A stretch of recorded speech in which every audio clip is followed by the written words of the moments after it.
plenty of you have been playing Star Citizen recently and might have had some troubles with 4.0. 4.0's proven to be a little bit of a challenge for the game. Something that we, foresaw to some extent. It was really up in the air how bad it would be on launch, or how rough the stability might be. I think outside of the crashes, it's doing surprisingly well, but we'll get into all of that.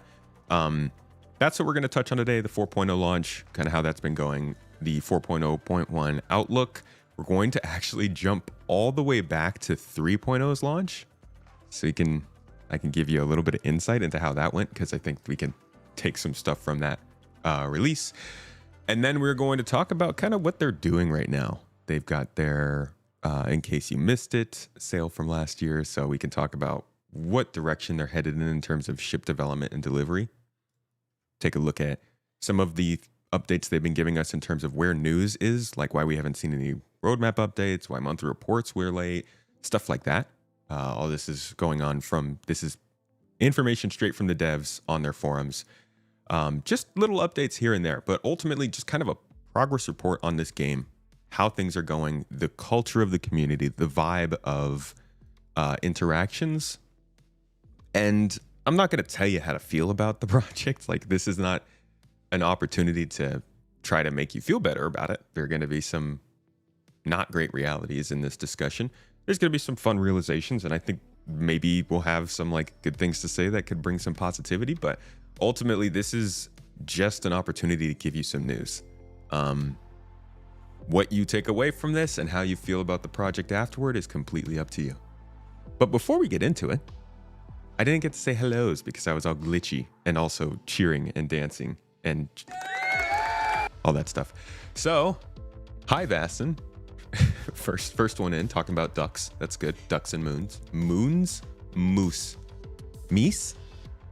We're talking about Meese today? Toes Gang's gonna be Meese Gang. Hold on, let me turn this a little bit. You guys can't even see Toes Gang. Oh, that's because there's a computer in the way. That'll do. You're kind of in the way. All right. Mrs. Tomato, Colt Kimber. Zero. Hey, my dude. Maverick, good to see you.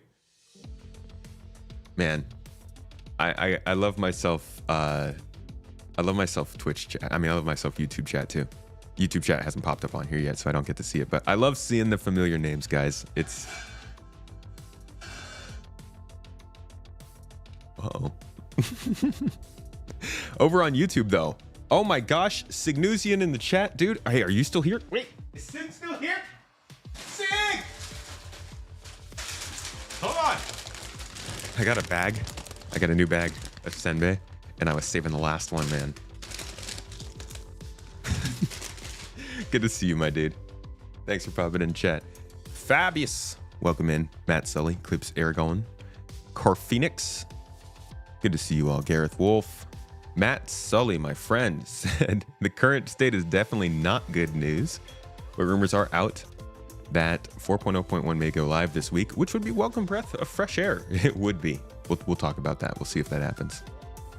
Baltzen, you've lost your mind this past week. So annoyed with the current state of the game. You'd like to punch something. Maybe other players. It's fun. You can knock them out in the game if you punch them. Yeah, we missed Sig at the rally. That would have been sick. Feel like you've been waiting for a full year to get back into the game and to introduce your friends to SC. It's always the next update that things will be ready. Anybody who was telling you it was the next, well, I guess they kind of said that 4.0 would be the next update early last year. I would wait a good long while before bringing your friends into SC, to be honest. I would say people shouldn't introduce friends who are not obsessed with. It's kind of like, there's some advice I've been seeing that's been going out to YouTube people lately. And it's good advice. It's a funny one. All right, can you get out of the way, computer? You really have to be in the camera? Jeez. Just oh, it's me. It's my show. I'm the computer. There we go. There's been this advice going around for YouTubers lately to not tell people in real life about your YouTube channel, because the way that YouTube works is it hates when people click into a video and then click off. So if you are starting a YouTube channel and you tell 20 people to go check out your video, and those are the only, maybe there are 5 other people who check it out, but those 20 people all watch it for like 5 seconds, it kills your average viewer duration rate and it kills your video. So it's not good to tell the people you know about the stuff you're making because they're not actually interested in it. Star Citizen's the same way. Don't tell people about this game unless they want to play a broken space game in development, because not only is it just going to give the wrong impression, people are just not going to come back. It's better to just wait until this is at least in somewhat of a playable position before starting to bring the normies in. I think Squadron honestly is where you should try and get people interested. Just show them Squadron trailers and then wait until that game comes out. In an unaware of the current condition of the game, I haven't been able to log in since 4.0 went live. Get in the next patch. Yeah, a lot of people are cut off, which is kind of a bummer. I also want to say, to be clear here before we start today, I am not just talking about the state of the game. I very specifically said on the title, this is a look at the state of the project. So this isn't just to talk about 4.0 and the struggles that we're seeing there. This is to talk about how ship sales are going, how the financials have been going. We don't have financial information right now, but you can at least look at some of that stuff. How the community is taking information, the progress from last year to this year, Squadron 42, that kind of stuff. It's not just the current state of like the game performance. You're excited about these features coming soon when 1.0 and beyond comes out, such as NPC crews. I would not put that in the soon category, unfortunately. Crafting will be good though. You had to work so hard for him to understand it wasn't worth it for him. You had to fight your friend back. No, don't play. Get away. Say the same thing to people who think they want to date you. Don't do this unless you want something absolutely busted as hell. This is what I tell people whenever they join our org too. I'm like, hey, we got this guy Echo in our org. You need to be able to spend time around this man and not lose your marbles if you want to be a part of this group. Do you think free fly is a bad way to introduce new players and potential spenders? I think free fly is still a good idea because, yeah, it might be bringing people in who wouldn't normally play otherwise, but the free fly started because they genuinely had a problem of people would not give Star Citizen a moment. And I'm not saying like people need to go and play it for multiple hours. People wouldn't. Star Citizen needed to prove itself. They needed to literally make the game free for people to be able to play, just to try and see if there was something there. And yes, free fly does perform pretty bad, but ultimately it does more good than harm, I think. Because it's not just you're bringing a player into the game. You're bringing a player into the game, you're giving them access to everything. Generally, there's more population, so there's more stuff to do. There's events going on. The performance is worse, but I do think that that's an opportunity for them to show people who maybe wouldn't have gotten a chance to learn about it, because they're not going to watch these streams. They're not going to watch videos about the game. They're not going to check in on it. They're going to hear, oh, it's available to play. I'll try it.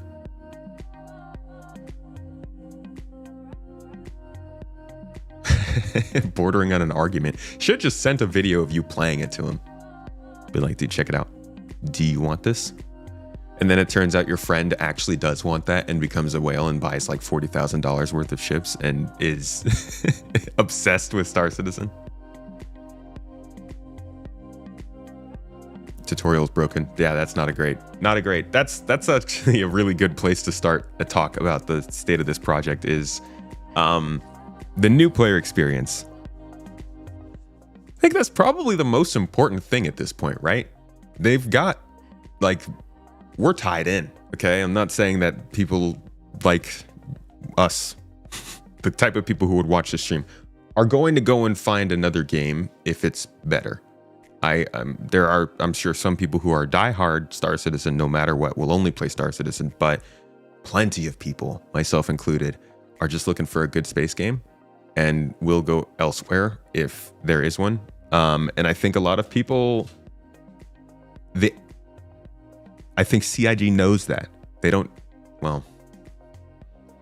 They need to keep making content that makes us interested, But I genuinely think the most important thing on their mind should be the new player experience right now. Because kind of like the free flies, if you can get people past the first hurdle of Star Citizen, which is literally just like listening to somebody talk about it, that's step one. So if they can like make it easy for players to get past the absolute horrid amount of learning curve there is in this game, then they can maybe see what makes the game more fun for people, and that would keep people around more. So tutorial, yeah, figure it out. Early game progression, absolutely. Missions, yes. Starter ships, get them gold standard. In fact, the website, even the website needs to be better for new players. If you get onto this website and you don't know what's going on, hold on, let's go incognito real quick. Oh, I just full screened my chat. It's taking it. It's everywhere. Bolton. Renewing that potato on YouTube, my friend. Dude, you just like gifted out 10 memberships last stream. An absolute homie. Thank you for being a member here for 10 months, my dude. I'm sorry the game's been treating you poorly this last week. I don't blame you. I do not blame you at all. Will you ever see Star Citizen on Nintendo Switch 2? Maybe Nintendo Switch 6? Or 8? Taryn with the bits, and I see some other bits there that Twitch is blocking for me. Move out of the way, Twitch. Move out of the way. Oh, Baltzen. It was Maverick. I knew it was Maverick. Maverick with the bits. Thank you, my friend, over on Twitch. And Baltzen, a freaking 2-day in a row Toes Gang member. Where's my marker? It's on the literal whiteboard. A 2-day Toes Gang. Baltzen. Sorry, my handwriting's terrible. Usually Mrs. Tomato's gonna do this kind of stuff. Put a little like flour on there and stuff. Flour? Probably be a pistol. No console has a CPU to handle the entity count. Yet. Reasons you quit are as follows. Pyro runs really well, but good luck getting anything done without taking a missile from nowhere. Dude, I don't know. I don't know what it is. I'm sorry you've been having so much trouble with the game, but honestly, I would say, yeah, put it away. Like, quit the game for now when it's running this poorly. It's crazy how like account bound these problems have been so far. I don't know about the Pyro thing, honestly. We've been doing very well in Pyro, but it does seem like some people have some pretty bad luck. I think it's just about where you're going. Just done with the podcast episode. It was great. Thanks for listening. I saw somebody else mention it earlier. Glad y'all enjoyed it, though. You already left till 1.0. That's a good call. Genuinely, I think a lot of people, and this is not I don't think this is a hot take even. Now that they've laid out 1.0 for Star Citizen, I think it is worth it for people to, not everybody, but some people, to like put themselves in the normal game space, normal game headspace. Okay, Star Citizen's got a release date. I'm gonna put it away till then. Well, not a release date, a release state. And I feel like just waiting until Squadron comes out is the best, because even though it's going to be a good time in Star Citizen, I think over the next year or two, it's not a game still.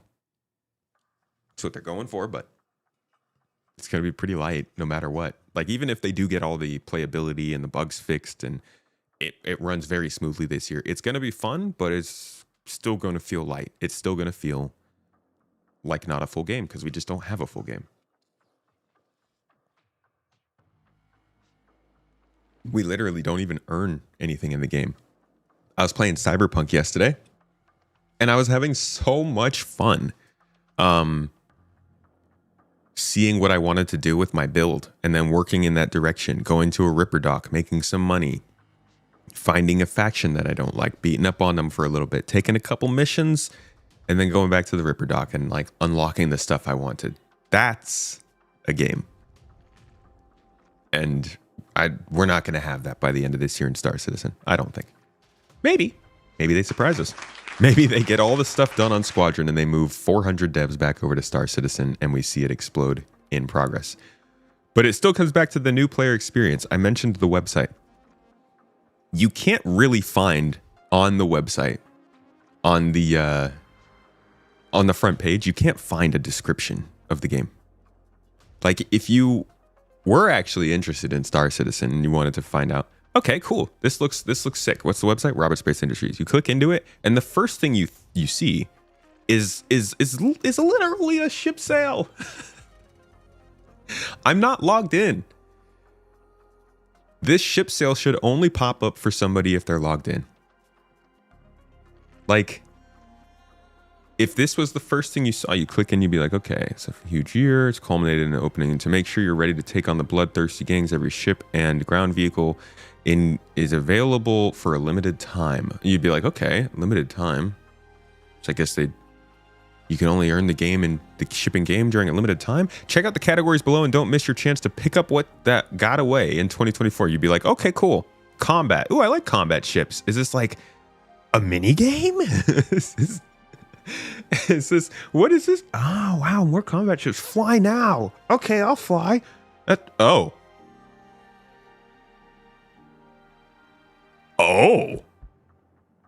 Dude, I'm not even logged in.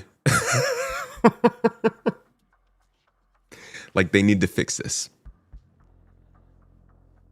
I think this was, even before this was like a little bit too much. But at this point, this game is not, no. The marketing in this game is going to too many casual players. We just had a podcast about this yesterday. People who have no idea what Star Citizen is are now starting to learn about it. It and Squadron 42. And like, for that to be the normal path you take when you get on the website and you end up in front of a freaking $485 price tag is, it's not good, man. You can sell this stuff. Just present it correctly. I think it's like it's like how they have the concierge store and only people who have spent so and so amount of money on the store can see certain packages. That's what this should be. I don't even think somebody who isn't logged on the website should even be able to see this page. So there you go. I think that's not a great start, but like that's a timed sale. What would happen if that weren't the case? You would probably see the most recent, actually you'd likely see the most recent Inside Star Citizen or Star Citizen Live or something like that. But like more of scrolling through here, like there's a shop now thing here. Okay, you got Welcome to Star Citizen. But I honestly don't think this is where people are going to go. This is probably what should be at the top. This is where somebody's going to go. They're going to click in here. If they don't click on this first little video playing, they're going to scroll down, see Star Citizen and be like, oh, that's what I want. Okay, and what does this do?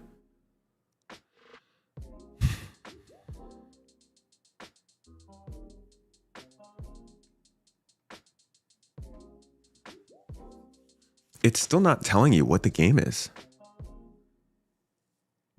It just says like taglines, a limitless sci-fi universe. Okay. There are certainly limits, CIG. Your elevators limit my enjoyment. Here it says, make a life amongst the stars in a limitless multiplayer universe. Learn more. Okay. So maybe you have to click learn more specifically instead of the, yeah. So did a little button inside the button, but there you go. So this will take you to a probably what is Star Citizen video. Yeah. Which honestly, I think is a little ambiguous, but that is a possibility when you get on the website. I think that maybe they could make this the first thing that pops up when you join the website though. Because that's what people want to know. They need to stop using the word game. We all need to stop using that word. It's alpha with backer pledge store. What word? If they're going back and fixing things with additional patches, the game would not be in a bad state, but they leave it broken to make the game unplayable. I don't think that's a problem. I think that that's by design, specifically because they needed to do that during the 3.x branch of updates. Give it a year. That's my position.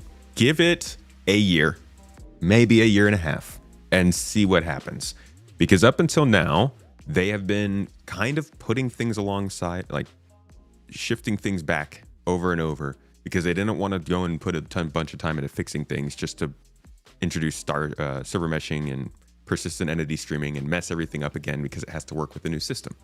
So now that they've released server meshing and the back end is in its first stages of a position where they want it to be, now we look and see, do they start going back and fixing some of these bugs and these problems that we've been seeing? Do they fix the long-standing underlying issues that make missions unplayable, that make elevators not work, that make quantum travel fail? Do those things start to get figured out? Because then that goes by the design. If not, then it seems like they kind of screwed up their planning. You've been hearing give it a year for years, though. I can't drive it home enough. I cannot emphasize it enough. We've never had server meshing. We can't, and no, I don't mean the game releases in a year. I don't know how you got that. That's wild. How many times can you give it a year?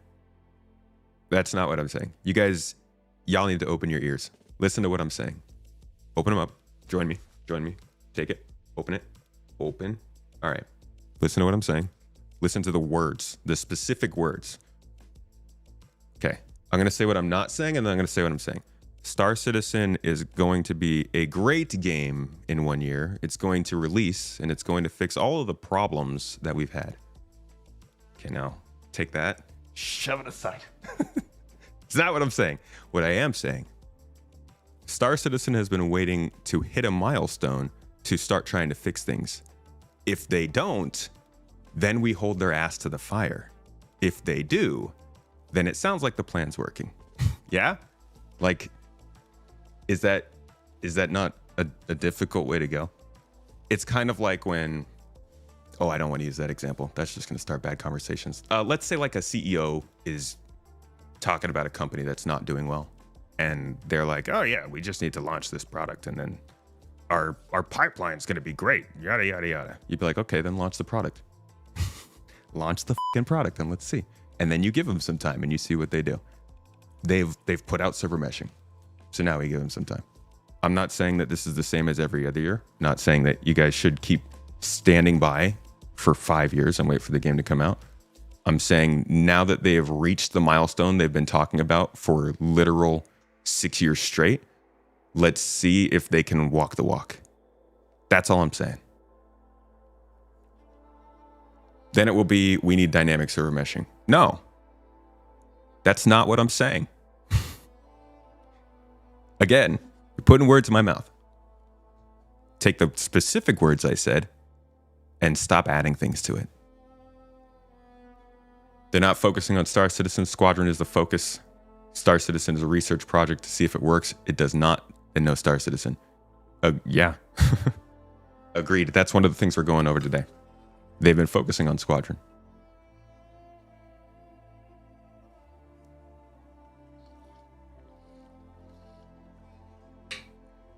Give me an alternative that is on the same trajectory and end goal. Like game. Nobody's too crazy to do that. That's what they will say. I don't care what they say. Ever since you started playing a few years ago, I've heard server meshing is the big tech blocker to allow them to finish developing the game. Now they have it. I want to see what they're going to do. Exactly. All out to give it a chance after 10 years till you see otherwise. You don't believe them by default. And I don't blame you for that.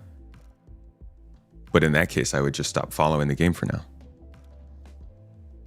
Because it's just going to be frustrating for the next however long. Like from now, I don't think from now until 4.1, we're going to be happy. It's going to be, let's try and keep the game playable while they continue to focus on the bigger problems in the background, like the transit refactor. What do they show on this? So this was, I found this part just the other day when I was going through here. I knew about this video. This part's so weird to me because it's like such a unnecessary kind of title screen thing. It's not an MMO. It's not like, it ain't a game yet. But they do tell you a bit about the game here. Seamless universe, exploit a vast sandbox, expect unmatched beauty and danger in equal measure, all delivered seamlessly without loading screens or transitions. Play your way, haul cargo, salvage shipwrecks, mine and refine ore, rescue lost pilots, race hunt criminals. There's a career to suit everyone in the verse. Okay. Rescuing lost pirates. AAK, how's that going? How you doing, buddy? There's a decent amount of, like, these are actually the reliable bits of gameplay. Refine ore, it's like a button press, but salvage, mining, hauling, and combat are basically the 4 ways you can play the game when it works right now. And racing. Racing is a good one. Shout out to all y'all. Fight to thrive. It's a wild verse out there. Pirates stalk the space lanes while violent outlaws run the darkest corners of the system. This is talking about piracy. Okay, your ship, your home. Take the captain's seat aboard a vast spectrum of richly detailed spaceships and ground vehicles. Your ship, your home is a funny one because we were just talking the other day about how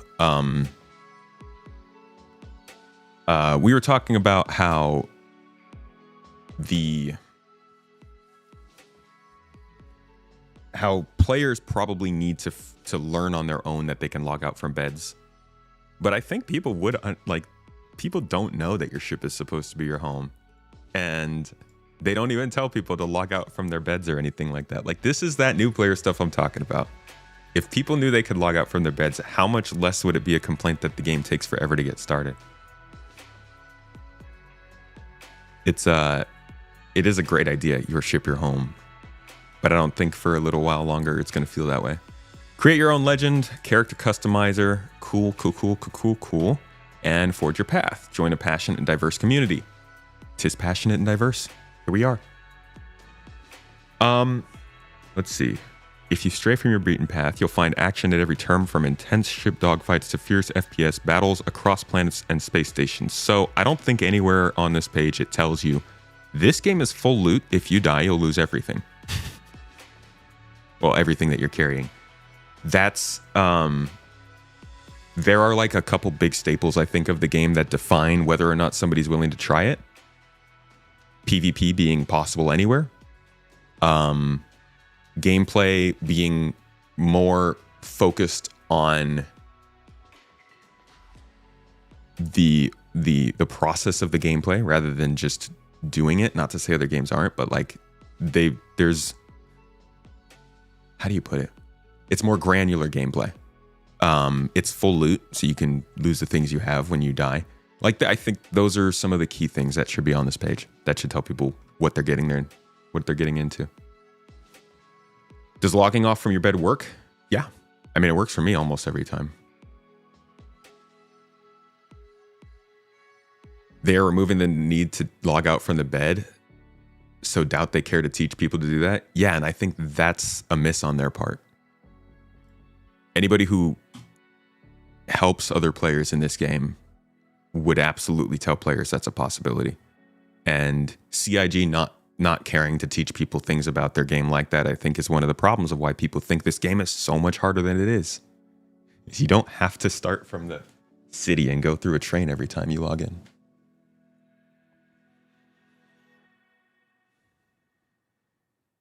I mean, if quantum travel is a loading screen, the whole game's a loading screen. It's just the same thing. It's just a matter of how fast you're moving. It's all the same. You fly manually from one place to another, it's a loading screen. You fly through quantum, it's a loading screen. You kill your body and throw it across space at 2,000 meters per second, it's a loading screen. What's the point of calling it a loading screen? It's what do they call it? Synchronous loading or something like that. It's like a thing. Do it in so many games. Bed logging may not be a necessity, but they have said they will be benefits to sleeping. That's true, and until they change it, it's still a great way of playing the game. Just don't know when they're going to change it. Okay, so this has been the front page of the website, and I think that the redesign is better, but I think the content that is up here is still very confusing. Now, I can't possibly know because I've been looking at this website for years, but I do think that if somebody were to, I don't know, what's like a popular game website? Like a really big website or game that is independent. Give me a name and let's look up. Does Satisfactory have their own? Guess that'd be on Coffee Stain, huh? Satisfactory. Let's see what their website looks like. How do they greet a new player? Buy now, trailer, official site. It's official site. Okay. So they've got the trailer. That helps. Having the trailer right here is pretty good. Does it take you away from the page? It does. Just put you on YouTube. Scrolling down, construct, automate. It's a first-person open world factory building game. See, there we go. That's all. Dude, why don't they do this on the Robert Space Industry website?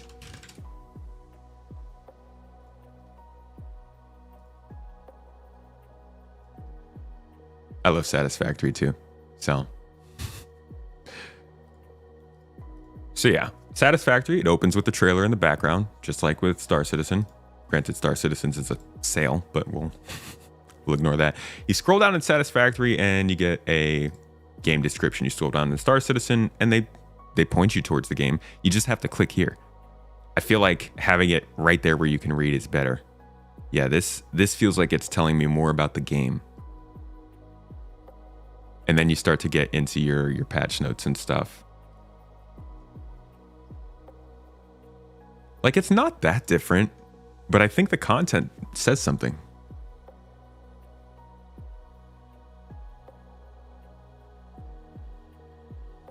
No one wants to read the 2-paragraph explanation of what SC is. Oh, man. If you can't summarize it in less than that. What's another one you guys said? Path of Exile. You know I'm like one of the top 10 best players in Path of Exile too. All right, they got the links to buy it. Get access now. As if this wasn't access. So this looks like it gets into lore. Oh, look at you guys. Okay, so I guess it really does go to show like what is most important to your game. This one's like going hardcore into the lore, showing you character classes. It is definitely still like trying to get you hyped for the game's systems though. And just the funny thing about this is that Star Citizen just hasn't been able to do that much because their systems haven't been built.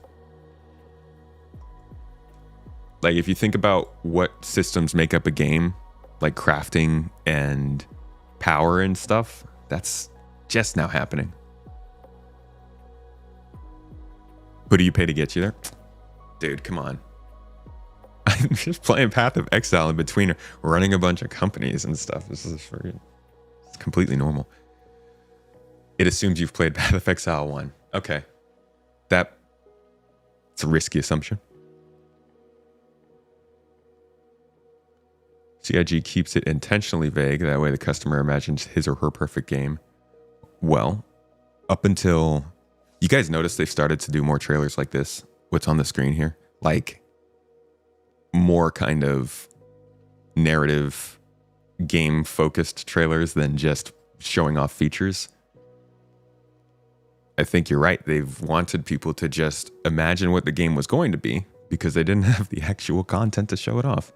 And now they're starting to a little bit more. I love the Cargo Empire video. Oh, no, I'm sorry. I love the Hull C trailer. That one's amazing. Both sites are great. SC websites simply must be primarily marketing focused until they can start to generate other forms of income. You're right about that. It's probably a better way to put what I was trying to say. Their website's geared towards sales, but I think that needs to kind of start shifting. I know they don't. It's not time for it to. They're not making money other ways, but Like, you got to think about the people who want to play the game rather than just buy the ships. When you come to the website, the people who want to buy ships are going to go through the hoops to buy the ships. The people who want to play the game, then again, maybe you don't want them in the game yet. Anyways, the 4.0 page is out, and this is a good look at kind of where the game is in terms of what they're trying to deliver. A Lawless Frontier shows that their focus is right now on Pyro. That makes sense. It's literally the update of Pyro. We've been waiting years for it. And they describe it as being not quite ready for prime time, and therefore launching the 4.0 preview.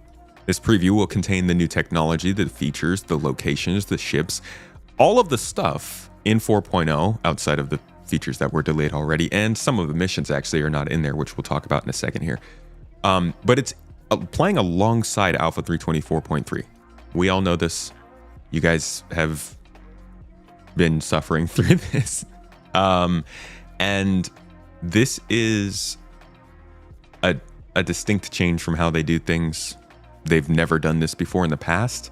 We're going to talk about the 3.0 launch here in a little bit, and you'll see that even this was a similar situation with 4.0. Actually, the 3.0 launch was worse than 4.0, which you'll see soon, but they did not attempt to try and keep some kind of stable version running in the background. Now, that's not to say they succeeded with this. 324.3 is also pretty bad. So is 4.0. And so is the 4.0.1 PTU. Everything's running pretty poorly right now, likely because they're trying to run everything at the same time, partially.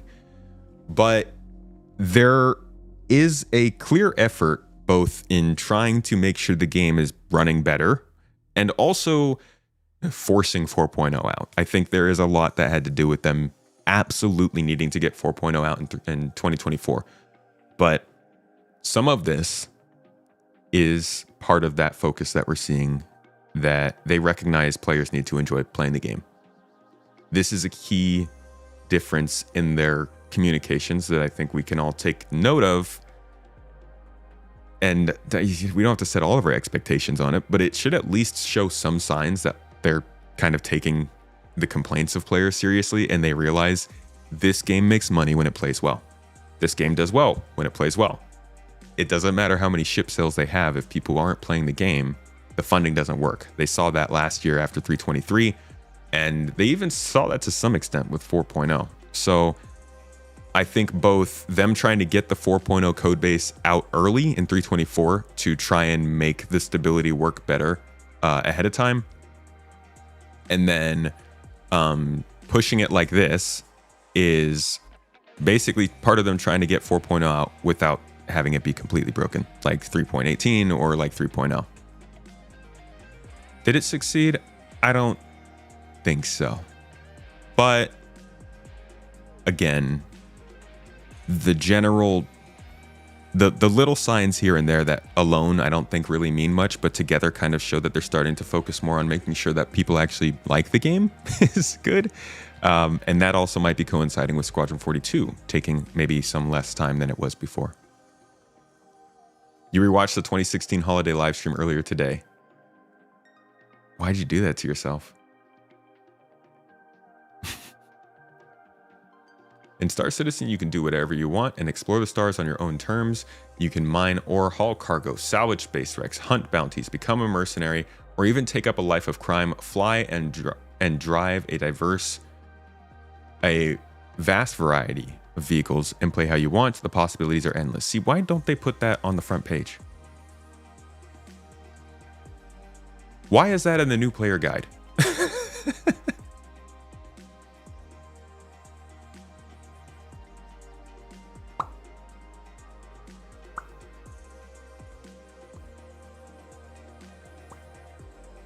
Yeah, we'll talk about the verse.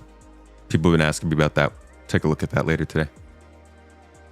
They made the parallel game diversions so they could keep their deadline. Board Gamer casually mentioned 4.0 will never actually go live. 4.0.1 will be the first truly live version of that branch.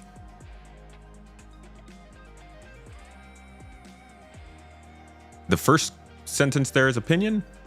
The second one, well, if whatever board might say. CIG is a multi-million-dollar company. I guarantee you that they make money from other sources aside from ship sales. It would be tremendously idiotic to believe otherwise. You don't become, well, yeah, I don't mean they don't make any money any other way. We can see their financials and we know that they make money other ways. Just the majority of their money is coming from ship sales. If CIG could capture the salt production, they'd be billionaires in less than a week. Nonsense. They're already billionaires, don't you know? Abdi! Hey, friend. Good to see you, my friend. How you doing? How's your streams going? Can we get a shout out from my man Abdi? And if you know what's good for you, give him a follow. Colt, thank you for the bits, by the way. 100 biddies, Monday biddies. Okay, so that's what's going on with the launch of 4.0. It's an unstable mess, and they're running it in parallel with other things because they knew it would be. Pyro was out, but we don't have a law system to really back it up. And I think the law and reputation system is starting to hold the game back. It's like not starting. We're like well into it, holding the game back, because it's hard to feel safe in Stanton, and it's also kind of hard to progress in the game. Like we don't have motivations. If you could say unlock missions that allow you to fight alongside Blackjack security through reputation progression, that might be more exciting than just getting a bigger combat mission from them or something. There's not really much of a narrative or anything mixed into this gameplay to make it more interesting. We need Rep 2.0 to make the game have meaningful progression. We do. The frustrating part is when we've had talks about it.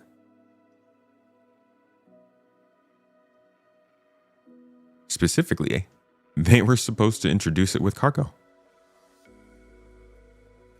And then what happened? They went completely quiet on it. I mean, they introduced the cargo changes, but they forgot all the in-game reward stuff with it. I know it's coming later, but just, be nice to see now. Exposed cargo containers. You might want to avoid shooting blindly and accidentally blowing up your potential profits. So look out for those types of containers. Back to mission progression. Yeah, org play is we'll be introducing most exciting stuff right now. As part of fulfilling contracts and raising reputation with these companies. For rewards, we'll have branded ship and tool skins, branded clothing. There will be collectibles to decorate your hab, hangar, or ship, or you can put them anywhere you want. And there'll be more exclusive rewards that we'll be revealing later. Thank you. For perks, you'll get access to more items in shops and discounts on specific items. And all of these rewards and perks you need to earn in the game. You cannot just buy them.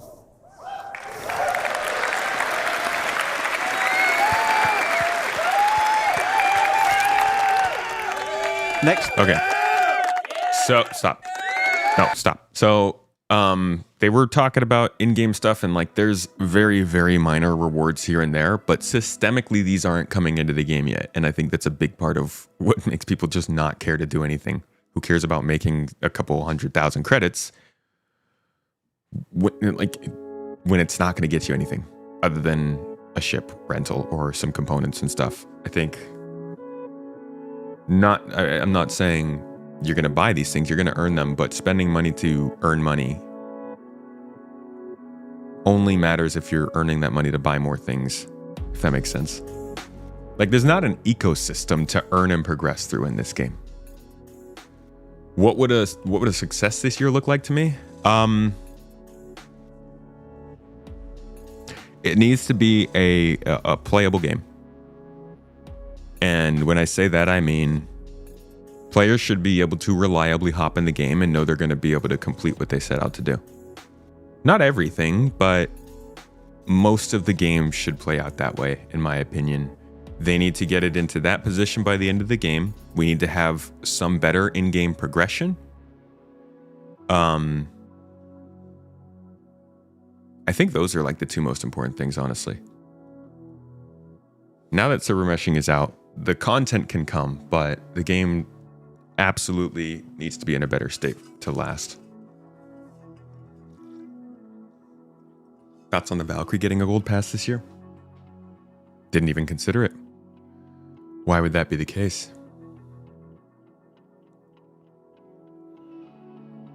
Never seen another MMO where every enemy stands still and doesn't fight back. Servers run at less than 1 frame per second. Enemy ships too, they just float statically and do nothing. Messaja. While I understand your frustration, and I would agree, don't touch the game until it runs better. The hyperbole doesn't help the argument. Your 3 points for this year: playability, meaningful progression, and rewards, some degree of base building. I'll take those first two. Absolutely. I would love base building this year, but it's not a necessity for me.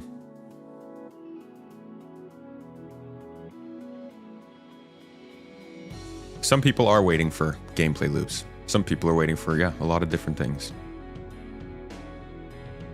Quality of life, mission refactor, completed, reputation, and guild setup in game. Not set up. I would say we need some reputation progression. Actually, let me say this. One of the key things that they could probably do this year to make the game feel better, that's not really like a overarching thing, is just make sure that the commodities, mined goods, and refined goods are all in the same system. I think that'd be huge, because that would mean that miners and cargo haulers can work together, and they can take anybody's minerals to a refinery and refine them, and then anybody can take those and sell them, and you can start to have a much more full industrial loop. From mining to refining to transportation to sales, you'd be able to have one person take care of all those 4 different things. The ownership system also will help with that. A lot. Ownership in this game sucks. Alrighty. So 4.0.1 is on the PTU. This is what they're hoping will help to stabilize the situation a little bit after 4.0. There's no reset. It's available to everybody right now, focusing on stability, performance, and bug fixing, and save Stanton Chapter 2. This is an evolution, I think, on the dynamic events or global events they've been doing. Something they're likely going to depend on more to start to introduce content into the game, to carry the main story forward a bit more, to be a little bit more in players' faces, narratively speaking. I think that this is the beginning. Well, actually, I think Operation Overdrive was the beginning of that, and this is their second attempt. Crafting would be a big part of it, yeah. Gluing everything together. You're not wrong there.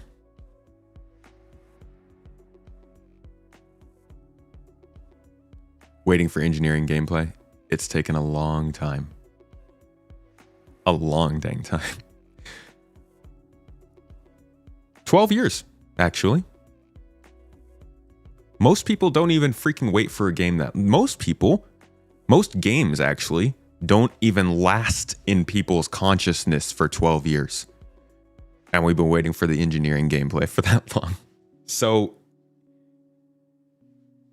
I think keeping that in mind can kind of explain just how crucial of a time Star Citizen is at right now. It's not just that they feel the heat, or like they're like people are angry and they're not playing the game anymore. That's definitely a thing, and we've been talking about that today. But genuinely, a lot of the stuff that Star Citizen has promised over the years to be in the game is starting to just kind of show its face. So it's a very nerve-wracking time, I think, for people to see, is this actually going to play out how we were hoping? You'd love more elaborate rewards from cargo hauling? Like Elite had power play. Guess supply and demand could be a part of that, but more to it. The supply and demand needs to be more dynamic in the game for sure. You can care less about them adding new content. What needs to be focused on is stability and fixing the existing bugs that are making the current gameplay a buggy mess. That seems to be their main focus right now.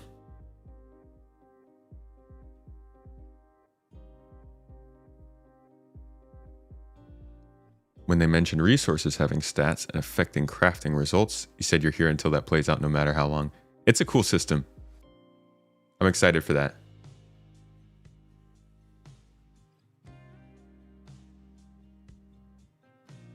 Your Destiny 2 player have Conqueror Seal and all that, but you've been gassed on that game the last year. You don't play Destiny anymore, Abdi?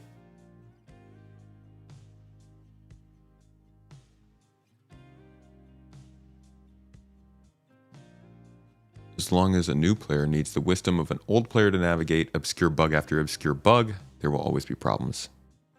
Yep.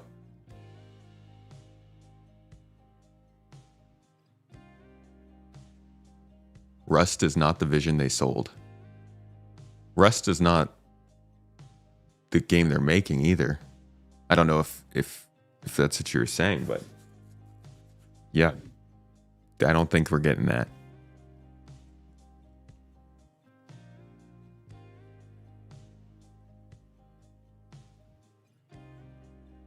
Don't play Destiny anymore. It's slowly dying. I saw something like that earlier last year. That's unfortunate. Sony is running the game into the ground, fired a lot of good people, and pushed out of good leaders. That's too bad, man. Games industry struggling.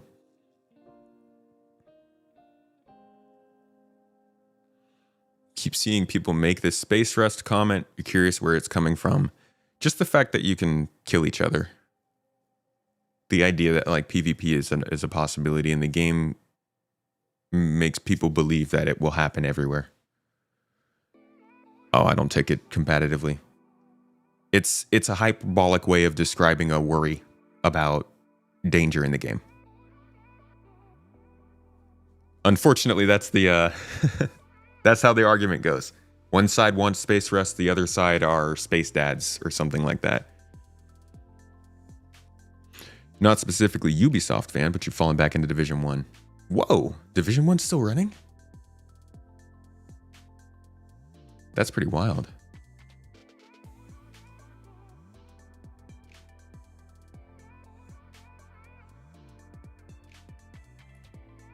HiSec is not going to stop GrieferNet from kamikaze attacks.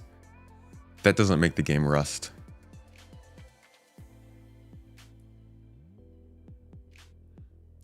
You're responding to it being called Rust. You don't think it currently is, but they've skewed a little closer to that over time.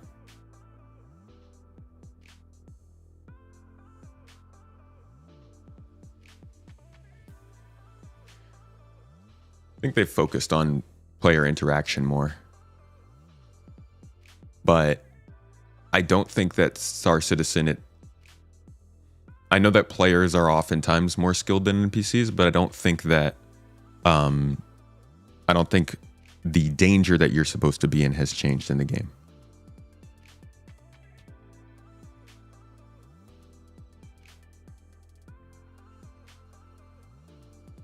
Insurance and Rust would not work. That would be pretty funny though. I'd love to see someone try to make that work.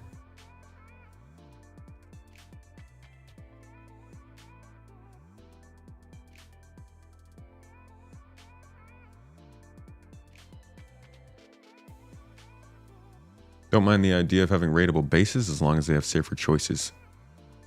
I agree with that. That would be really crappy if they were like, yeah, you can be complete danger and you have to be complete danger. It's just like no safety at all anywhere.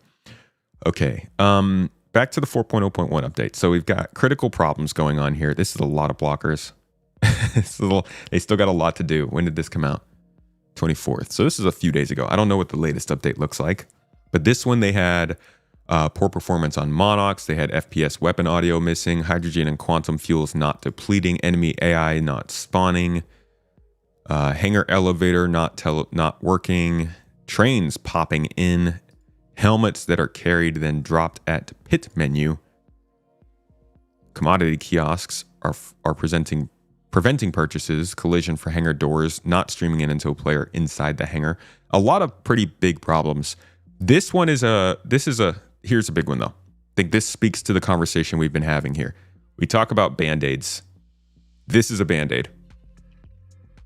If they're trying to fix this, trains popping in when they arrive, all of the things you see, here we go, calling for Starlight hangar elevator from hangar, may cause you to teleport into an enemy, empty elevator shaft. Collision for hangar doors do not stream in. These are band-aids, right? Because of what we talked about earlier. Those, specifically the ones that I just mentioned, these are all things that would be handled likely by the transit refactor. Trains, transit refactor. Hangar doors, transit refactor. It might be ATC, but I'm pretty sure hangar doors are related to the instancing and transit. And the elevators, transit refactor. So like, they could keep fixing these patch after patch, or they could put in the time to do the actual transit refactor. And what I'm saying is now that server meshing is here and they have the time to do the transit refactor, in a year, we see if these are still a problem. If they are, then I think CIG has a big issue on their hands. And I think that the game is genuinely in danger. But now is the time where we get to see if that actually fills out. I don't really know what's going on with the transit refactor. Of course, all of this is being said, assuming that that refactor would be done by this time next year, which, God, please. I'll laugh myself to death if it's not. But when going through these bug lists, I think a lot of the things that pop up are things that they're just trying to fix over and over until they can do something actually big to fix it. And that, I think, is what has bugged a lot of people. So hopefully they're fixing that after server meshing. Anyone else have issue with the Atlas?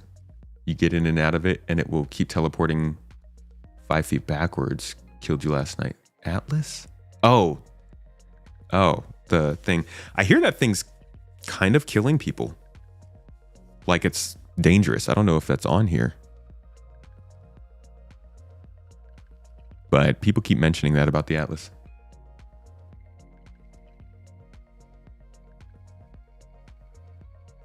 Shot themselves in the foot with open development, having the slow trickling of content and fixes being reworked. On the other hand, it was necessary to continue funding the project as a whole. Yeah, Rendon, it's a conundrum.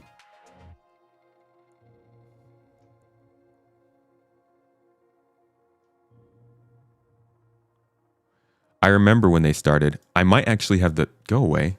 Bing. Or Edge. Why are you even here?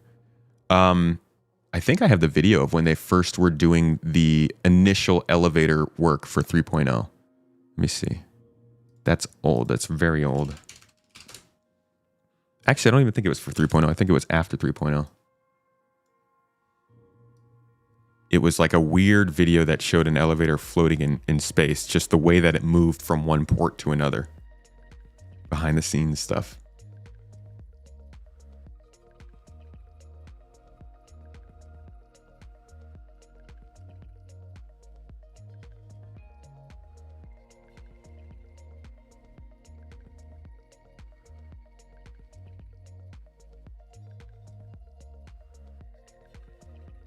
The clicking on items and it taking 2 minutes is actually related to their communication across the network.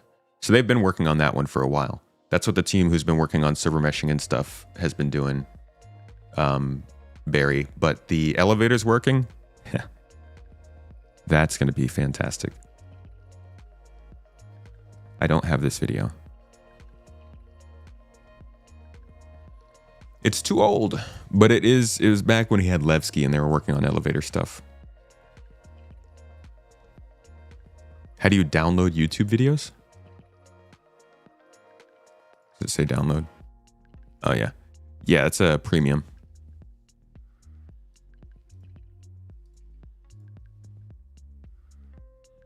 I think the Atlas is actually eating us.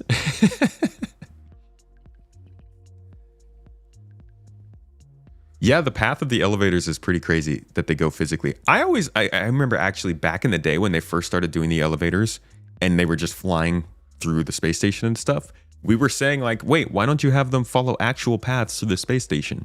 Now, like 5 years later, they still don't do that, yet they don't work. It's like, please don't put them on the actual paths. Do anything you can just to make them work. I'd prefer if we didn't teleport. I like the physically moving through space, but it is proving to be quite a problem. use 4K downloader.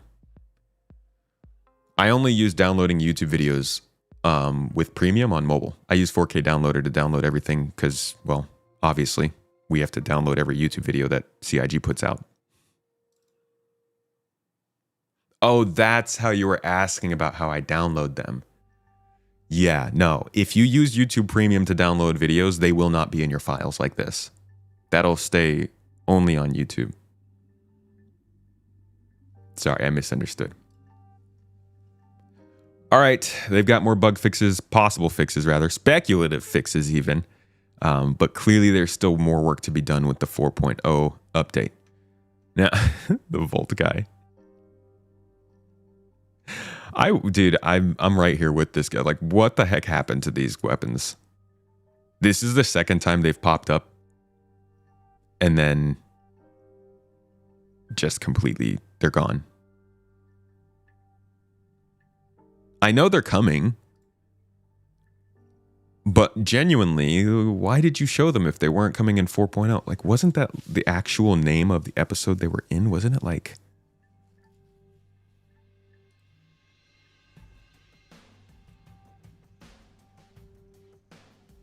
No, it was just Inside Star Citizen. Weapon content team. I don't think they said them when those weapons were coming. But man, I'm actually very surprised that we still haven't seen these weapons. Which I guess means that I'm still able to be surprised by CIG.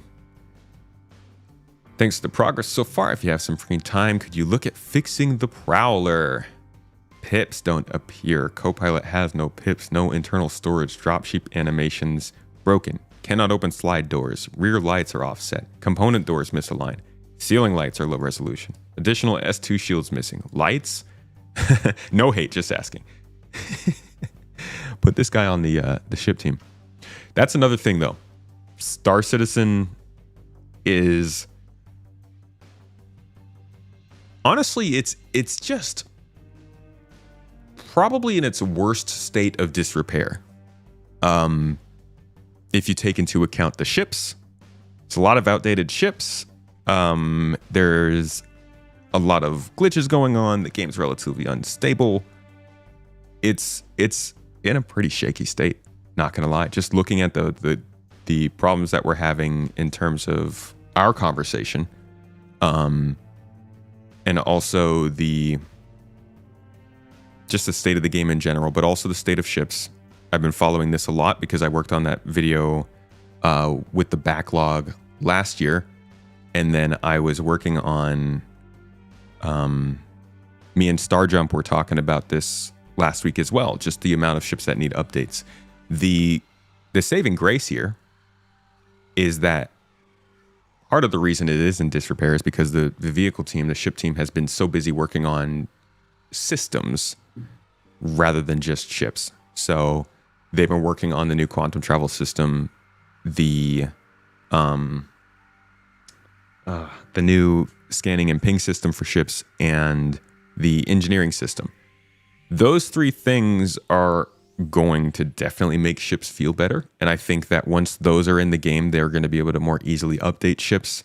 We've actually seen with 4.0 that they're starting to update ships kind of subtly. They're adding internal storage to ships. They're fixing some of the smaller issues. So we're entering, it feels like, maybe a stage of more frequent updates to ships. But again, we're at a state of wait and see.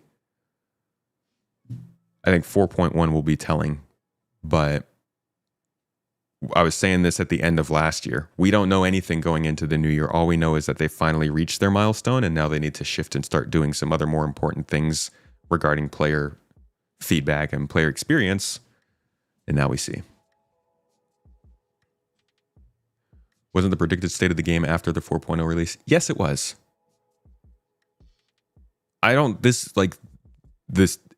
It's in the most disrepaired state. Doesn't surprise me. Why does nothing work 100% in game? Mainly because it's very unstable.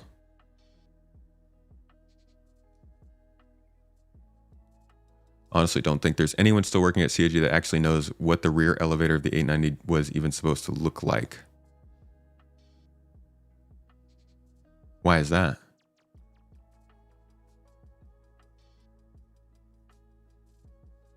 Twitch kept crashing on Firefox. It's a conspiracy.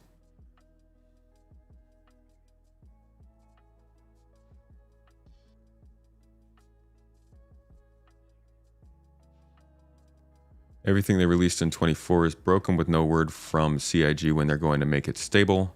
They say they're going to work towards stability and playability, but I mean, you just said there's no word from CIG when they're going to make it stable, and then you said they said that they're going to work towards stability.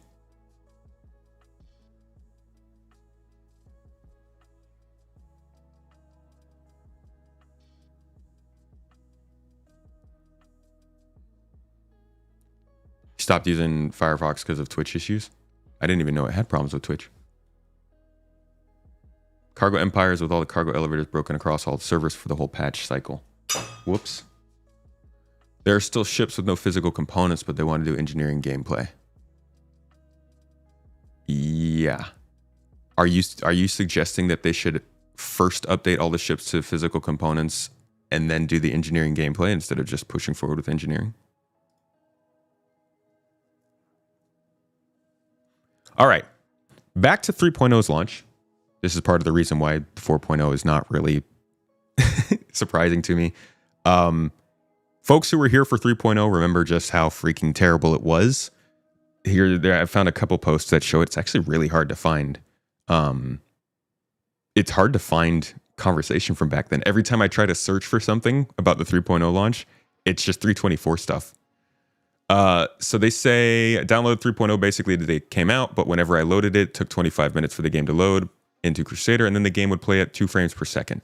This was not rare.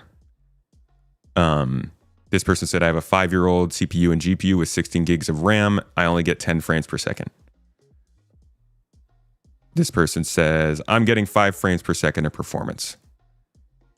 This was the norm. Servers are still 5 to 7 frames per second for me. Chris Roberts talks about, ooh, okay, let's see what he has to say about it. 3.0 was freaking terrible.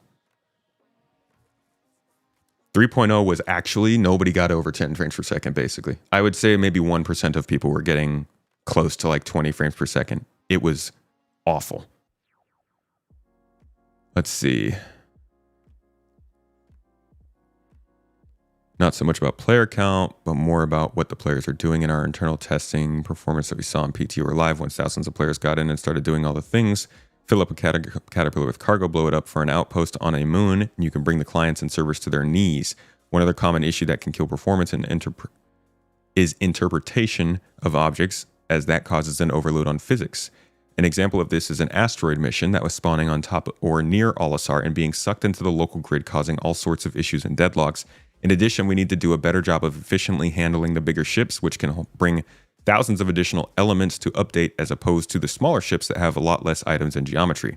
Have a bunch of people fly around in Starfares and Caterpillars, and you're straining the clients and server far more than you would with a bunch of Auroras and Hornets. These problems were figured out with object container streaming. Again, anybody who was here at this time remembers we were going through updates. 4.0 came out. 3.0 came out in December, and we basically were in pre-20 frames per second up until 3.3.5. No, 3.3. So November. It took until November of the same year for them to release the update, the patch that actually made the game playable after 3.0. That was great.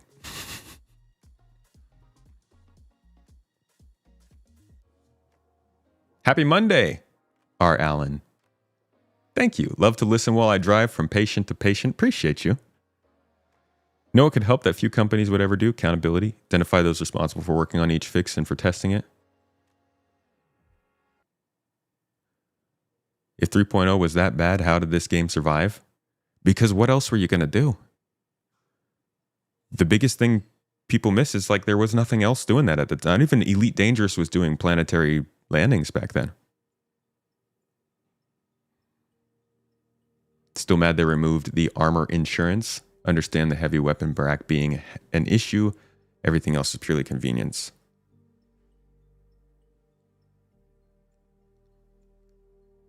Empty Minds, thanks for dropping by. Good to see you. Stakar 07, buddy. Yeah, until something does it better. I mean, I don't even think until something like CIG definitely, they're not in a vacuum. The excitement will run out at some point, but until another game is doing something similar, people are going to keep trying this. And trust me, okay, it's like you ask, how did the game survive? Because people live in larger chunks than just a couple months. It's kind of like how we are in this community. Something bad's happening in Star Citizen, things are rough. Something's good happening, and there's almost no talk of how rough things are. If the game's running well in 2 months, then people say, F all, I don't care that I was having trouble a couple months ago. That sucked, but now I'm having fun. If Star Citizen is as terrible as it could possibly be right now, and in a year it's the best it's ever been, then people are going to play it because it's the best it's ever been. Elite seems to be striving to match and exceed SC. I think that would be their death knell. I think Elite Dangerous, this is my own opinion, I think Elite Dangerous is a space exploration game, and they should focus on their strengths. Star Citizen's got its own strengths, and Elite's got its own. Game survives because we cannot get the same experience anywhere else. Yeah. Putting it simply, yep. So this was all 3.0 discussion. There are actually articles at the time. As it stands, major milestone Alpha 3.0, Star Citizen does not convince as a game, but as a picture postcard maker. Standing on top of a canyon on a dusty, windswept planet, looking up at suns and moons in the sky, and knowing you can fly up to them is hair-raisingly cool. Knowing when night comes, it's because of the rotations and orbits of those planets, of some of those stars, and it's an awesome feeling. And even though there might only be a handful of planets to touch down on, they are truly massive, taking probable hours to fly around. It's a simulation of the highest detail and largest proportions.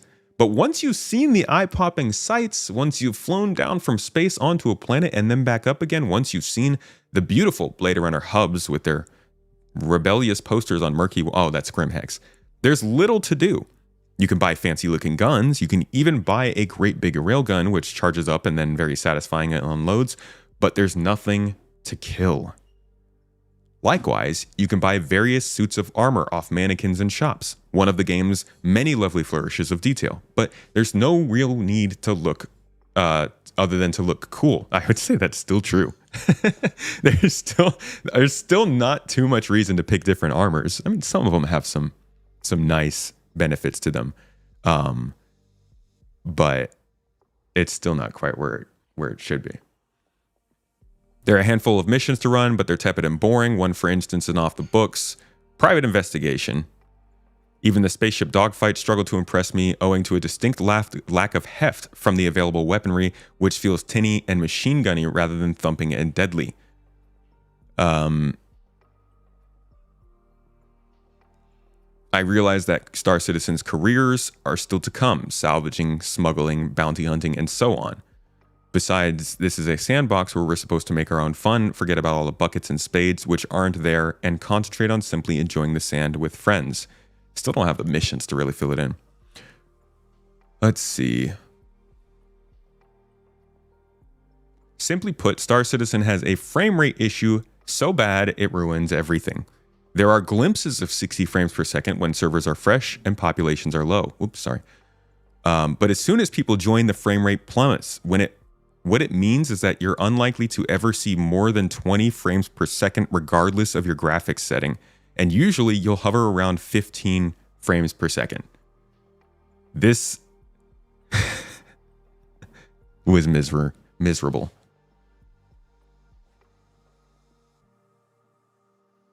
Elite could have been a gold standard if they'd funded it properly.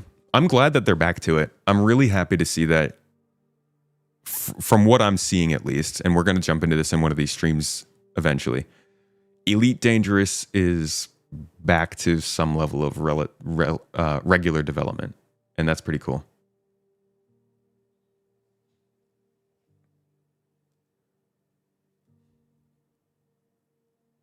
Try to get a friend into Star Citizen and he insists it's just like Eve. Huh.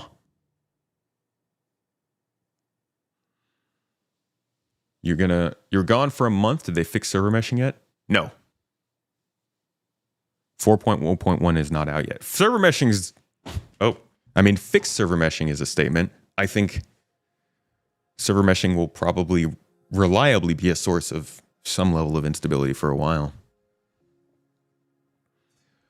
Do I personally know any devs at CIG? I've met them and I've talked to them. I don't know anybody. Like, I didn't know anyone before they worked there. But basically, like the rest of the community, get the chance to talk to them every once in a while. I've talked at length with a couple of them, specifically the developer who is working on the graphics rendering engine and hopefully VR support, and one of the devs working on server meshing. But I'm not going to hang out or anything like that. That will change greatly when we get dynamic meshing. If you're talking about what we're seeing here, this is not about the current game. This is no longer true. This was fixed by object container streaming.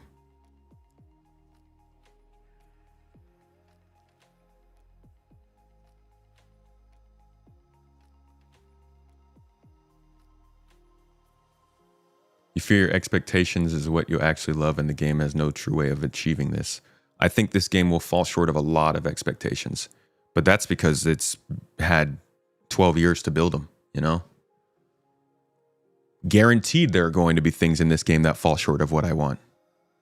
I'm used to that in gaming. That's just how it is. I think this game fulfills more than any other game of what I want, but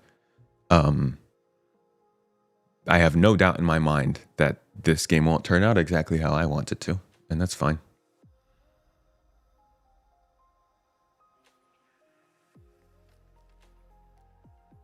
Need to admit the current game performance makes gameplay videos very hard to do. Hell yeah. Imagine trying to make gameplay videos back in this time. This was a terrible time. But it's reminiscent, right? This reminds us of the now. What good is having a futuristic marvel of machine if you can't feel the thrill of piercing a planet's atmosphere and roaring along the canyons below, buzzing the proverbial towers? You say that. Furthermore, what good are panels to turn things on or off or exit vehicles if the choppy frame rate makes it an ordeal targeting them? I was genuinely stuck in the passenger seat of a buggy for this reason. A buggy ride that would have been a gop-inducing if we had witnessed it at anything more than a slideshow. I had one glorious glimpse of 60 frames per second, but within 10 minutes, the server had reverted to headache level. I'm glad that they got the frame rates figured out, but there are still problems that make this kind of thing still be a reality. So while the game definitely is not this bad at 4.0's release, there are echoes of it. But I feel like that's kind of like that makes sense.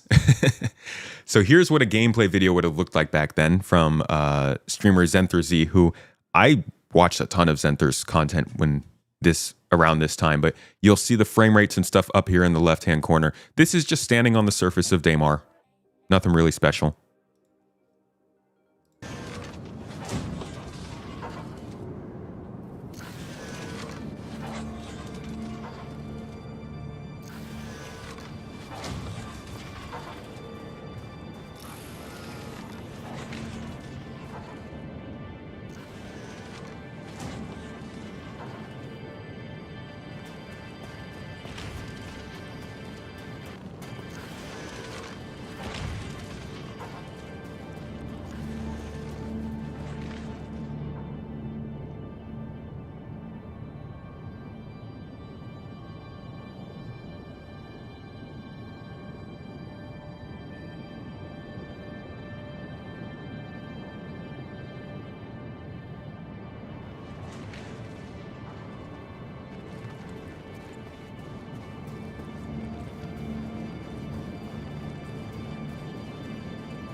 Honestly, I'm kind of nostalgic.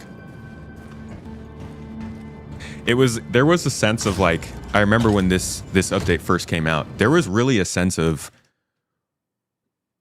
just being, because this was, I think, the first time we had ever really experienced flying from space to planet, landing and walking around in such a detailed environment in a video game that it was kind of just like you wanted to just fly somewhere, which was cool. It's just unfortunate that it was like average 15 frames.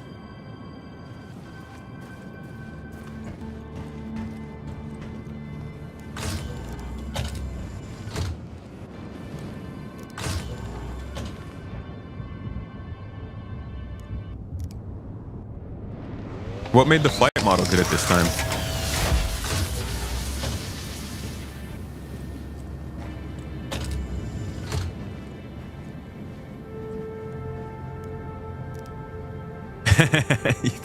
you thought the game was freezing? Look at how similar the ASOP terminal still looks. They just changed the tone of yellow.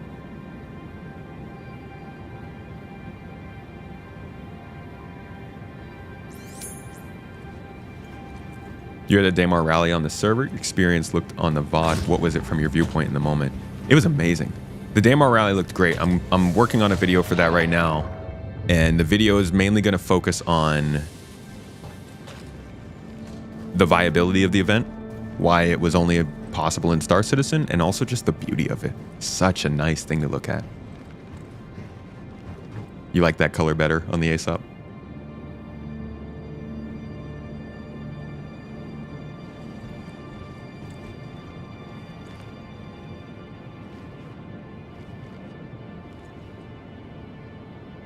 Dang. I'm looking up in the top right-hand corner there, and it says that their GPU is at almost 100% load. It was sitting at 99% load just for a second there.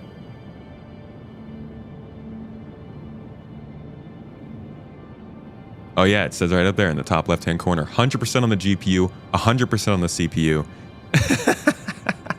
And CPU is freaking 90 degrees, GPU is 85. Like the freaking quality that this game runs at now compared to before. I'm not saying it's perfect or great or anything, but the team did a good job with the engine making it run better.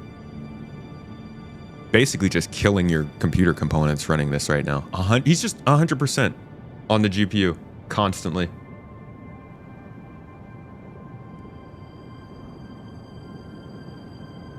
$85 on the CPU constant. All right, drop down a little bit there. It's all over the place on the CPU.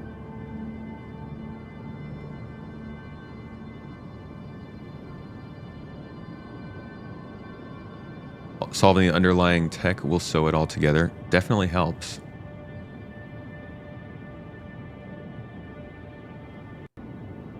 What was the top online game world back then that ran well? At this time, I don't know. Fortnite, maybe? Minecraft?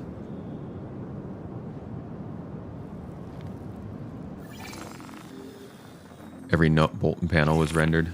I don't know if they were still doing that in 3.0 or not. I remember that was a problem.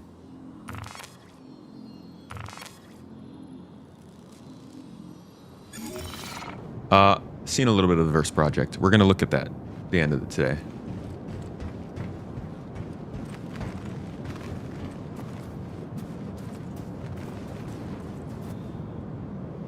So, yeah, this was... What else is there?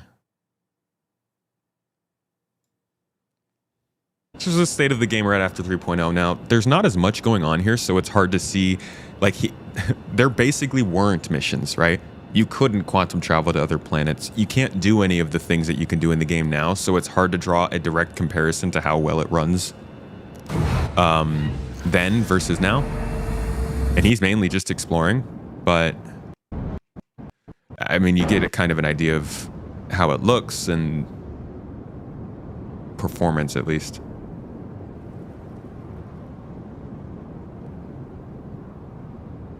Is he playing on a hard disk drive? I actually don't know. That could make a difference. Let's see. Oh, this plays this on a freaking laptop. That's why.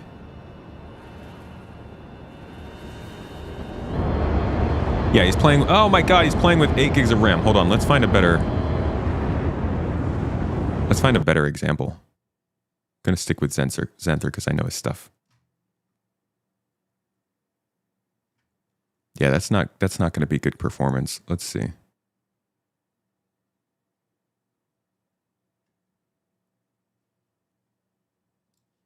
There we go. What's he running on here? All right, so this is running on i7 5820, water cooled 9080 Ti. Oh, it's on SSD, 16 gigs of RAM. Okay. Maybe this runs better, actually. Let's go back to the planet's surface. 9080 Ti. Yeah, but he doesn't have his stats up here.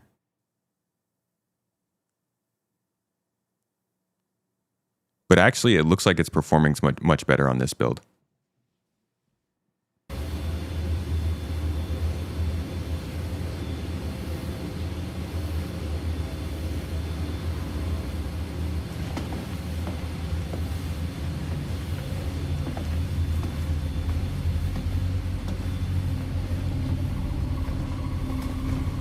Oh yeah, no, this gameplay is looking great.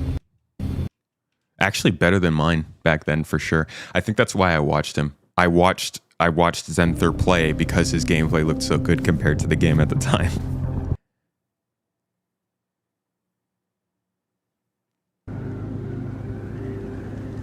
Don't diss the laptop. They came a long way. Dude, I'm not hating on a laptop. Just saying. Laptop will definitely run the game worse. So this is actually looking fairly smooth in comparison. Better frame rates than I remember, Jesus.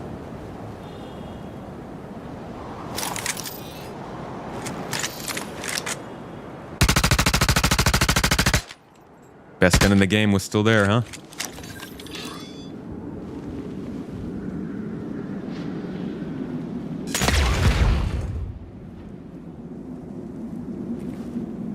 So it actually was running very well out on the moon. I wonder if it was when you got to populated areas. Whoops.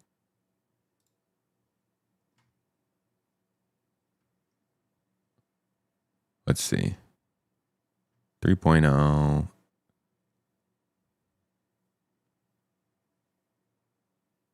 Okay. Let's look at Levski.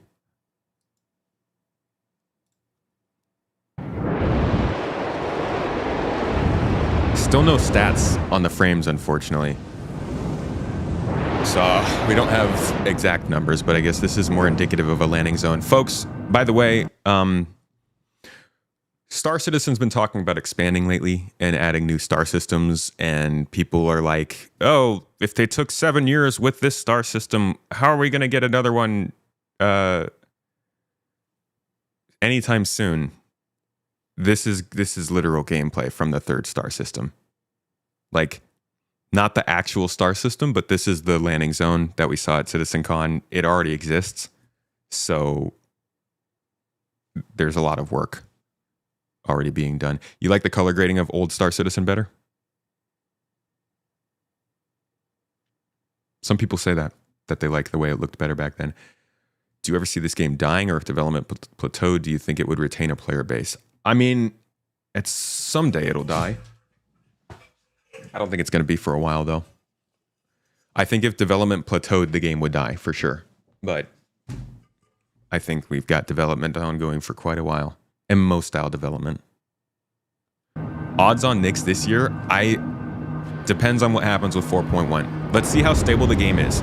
If they're getting really distracted going into the summer with trying to keep the game stable, then maybe they would take a little bit longer to do Nyx. If things go well in the first half of the year, which, when does that happen? I think we could see Nyx by the end of the year. But I do think it's much more likely next year.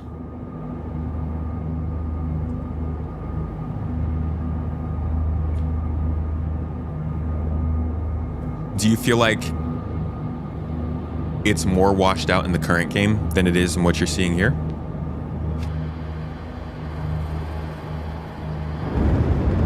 Landing gear up.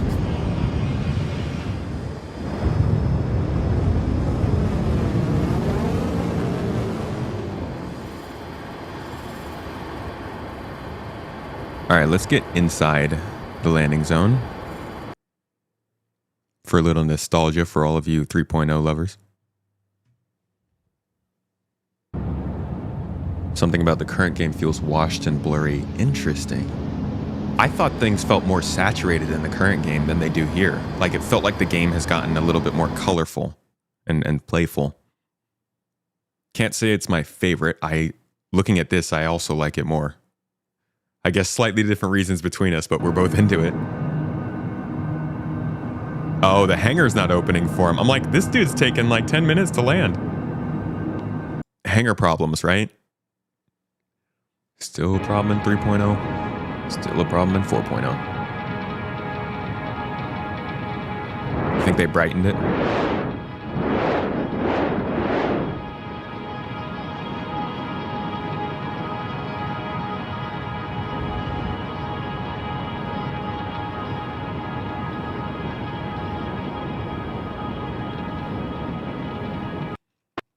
Base building, crafting in any way in Q2, Q3 would be amazing.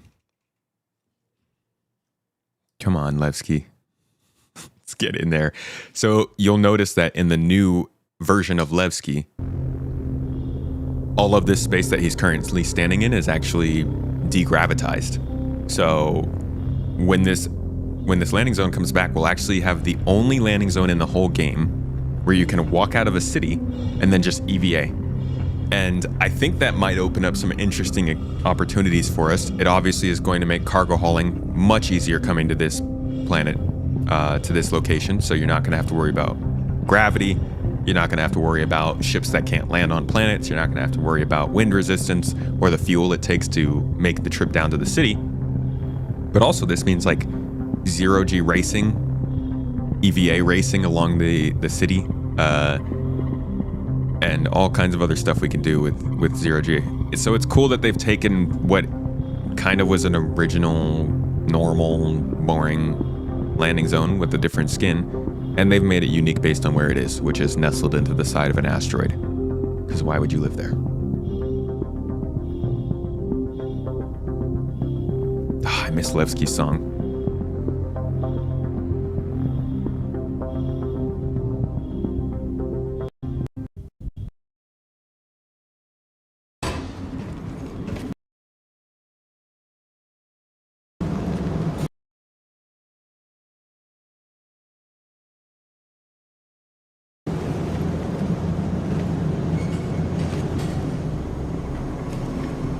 I don't see any NPCs standing on chairs. What happened, CIG?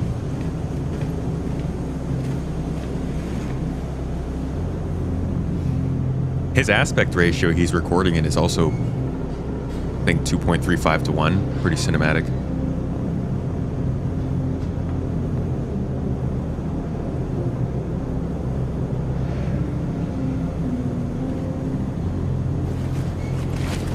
Yeah, I think Levski could do without not many space stations.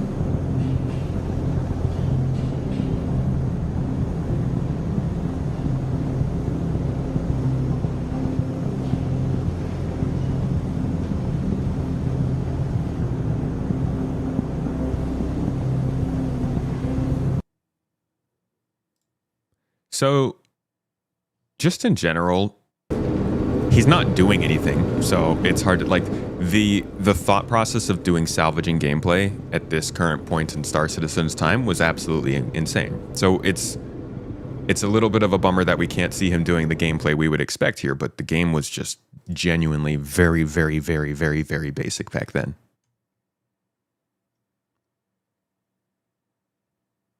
Here, this is 2.4. 3.0 investigation mission, escort mission.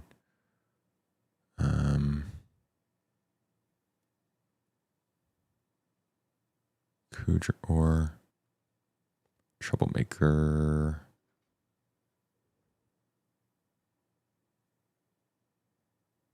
Fast money trading. Trading and mission. Struggling to make money. Okay, let's see.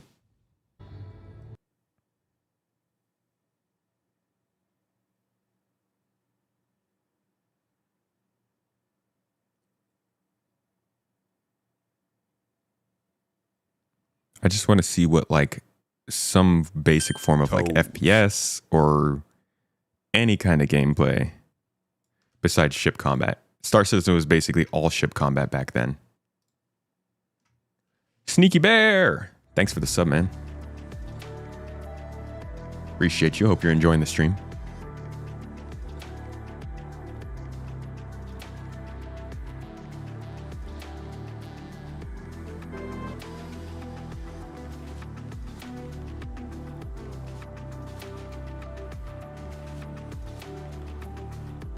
A lot of bug crashes, it looks like, in this one.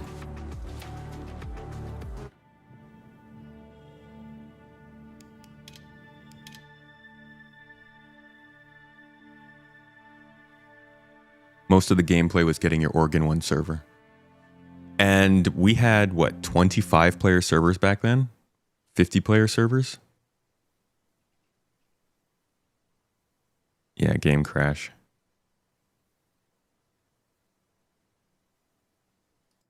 The shopping experience back then, oh my gosh. I know we're getting a little bit distracted from like the state of the game right now, but I think this is a really interesting comparison. We're doing well, Sneaky Bear. How you doing today?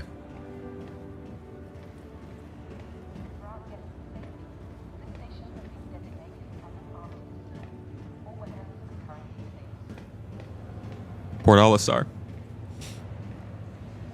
Port Ollie. We miss you. Hi, welcome to the store. They still say the same freaking thing though. There were like three versions of armor. Amaris, welcome. We don't miss Port Olisar? Shame. Shame, Anunzi. Bye.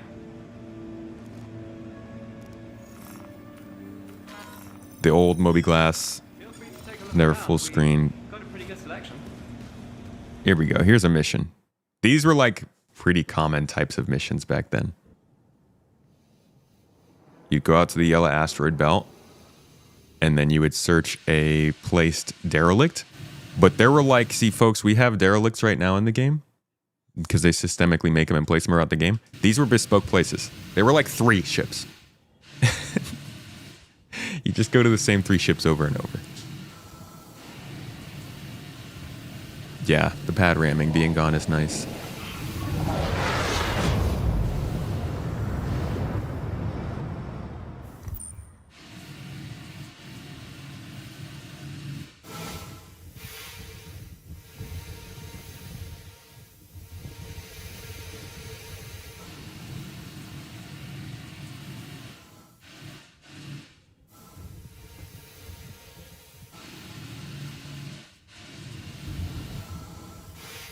They do a lot more sight dressing with these kinds of things too.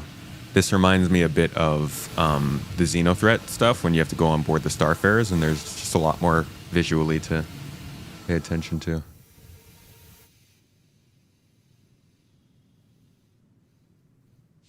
Yeah, the art style changed a little bit. You don't think you finished a single one of these missions? They were always bugged for you? I didn't do these too much. I would just come out here and explore the site. I wouldn't actually try to complete anything.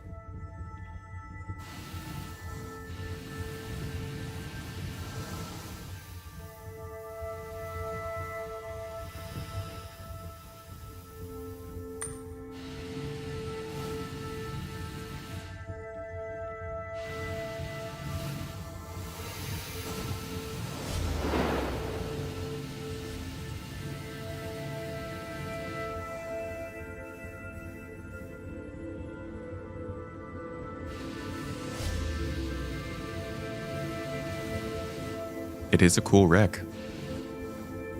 Something pretty messed up happened here. But what I'm still waiting for, even from this time till now, is some kind of a story about what happened. We still are missing narrative aspects of these wrecks, even if we have more of them in the game.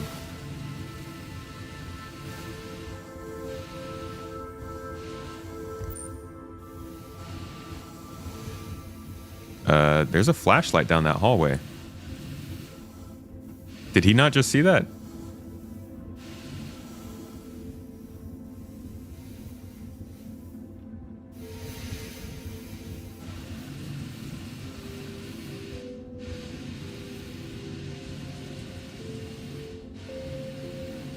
Yeah, wreck investigations would be awesome. Can't wait for these to come back.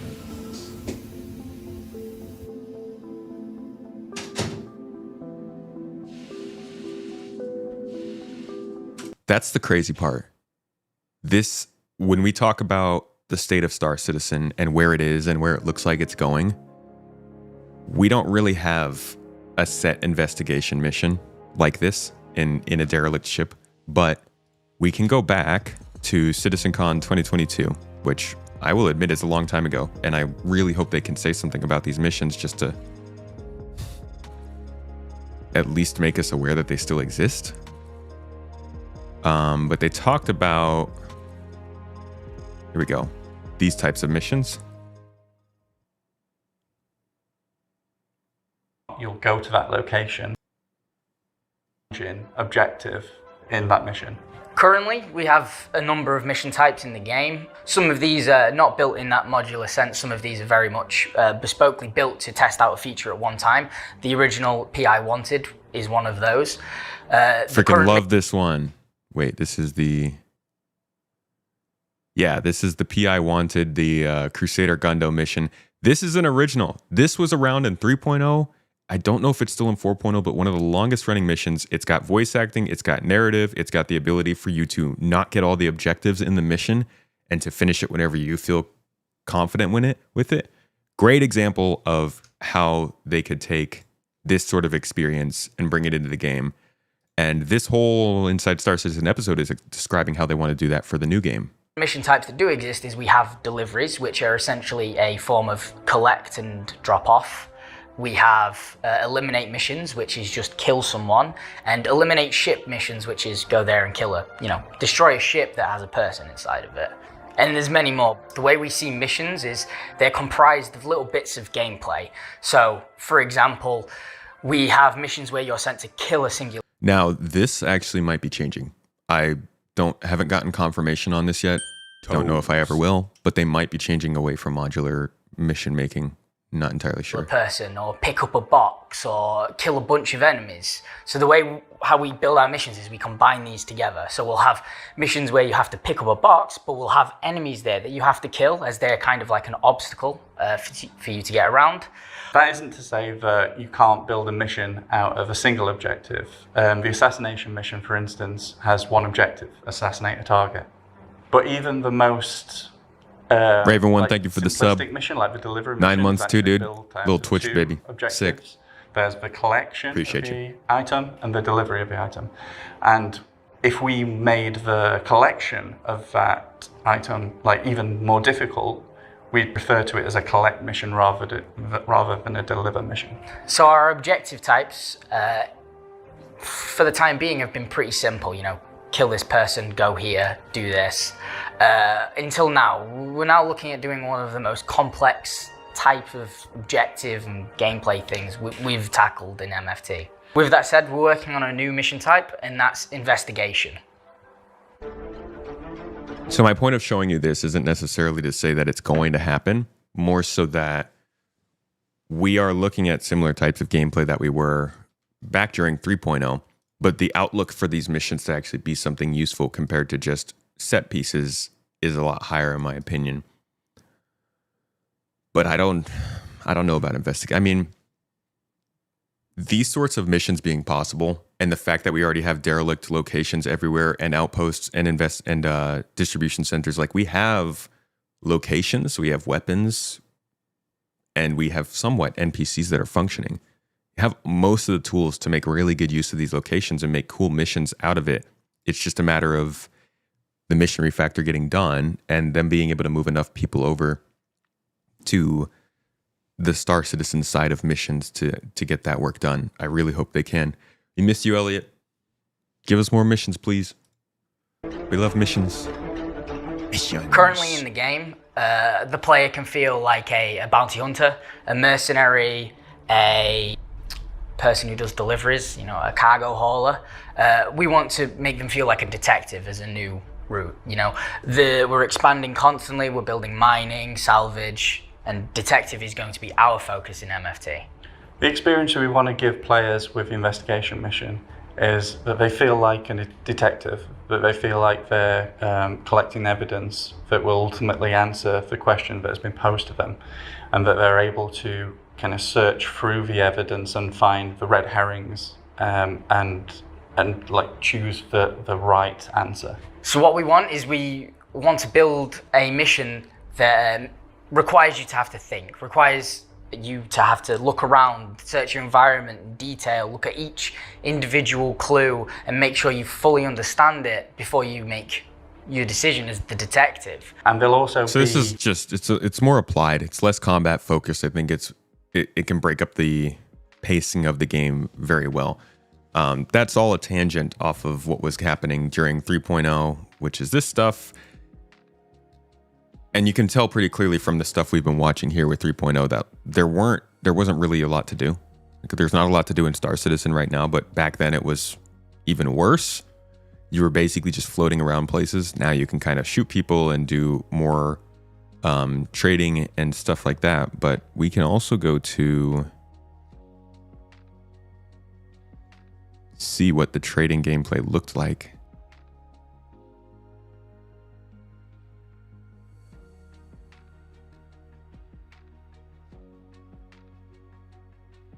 Oh, the Miles Eckhart mission. Actually, this will give us a really good look at the game.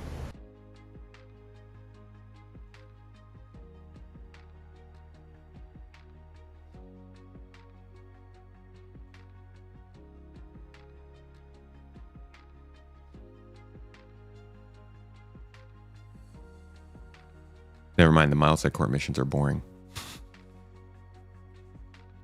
A storyline of events. I think that's what they're starting to go for with things like Save Stanton. That's a very universal version of it, but same idea, I believe.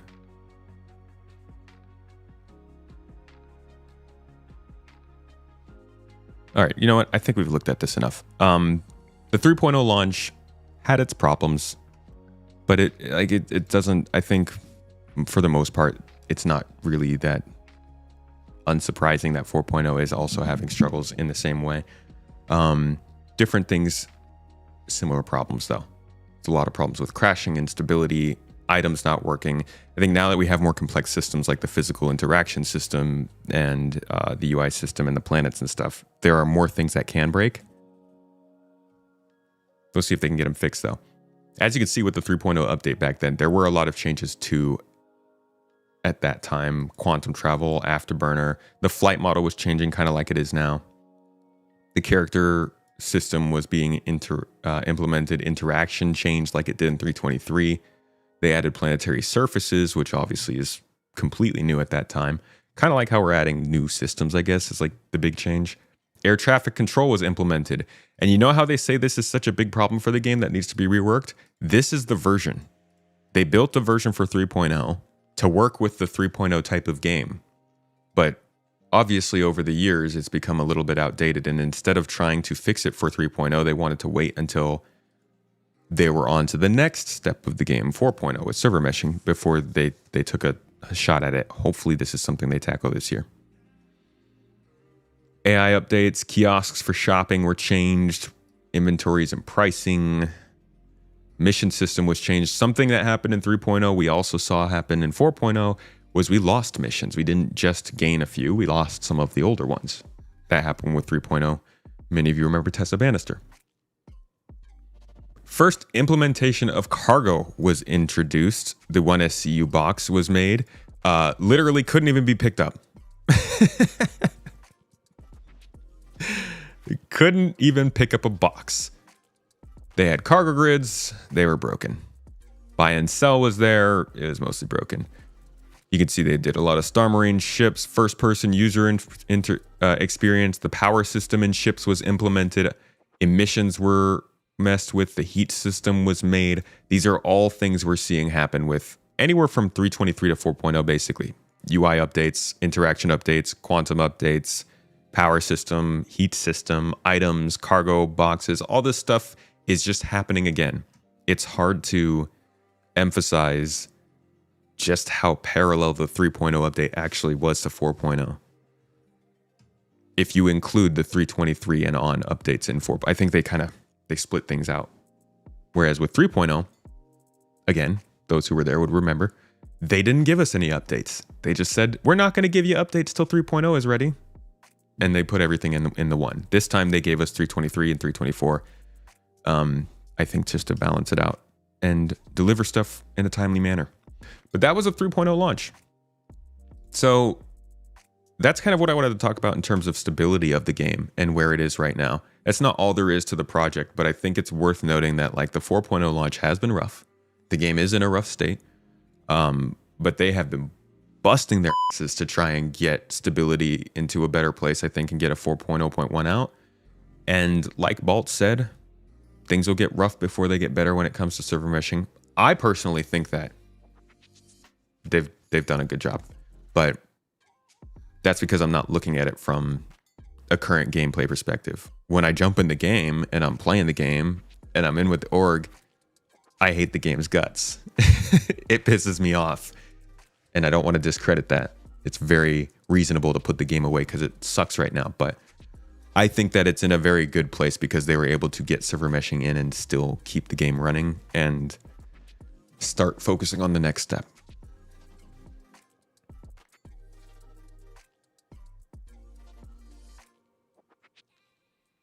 You had an amazing time for a short period right after the patch drop.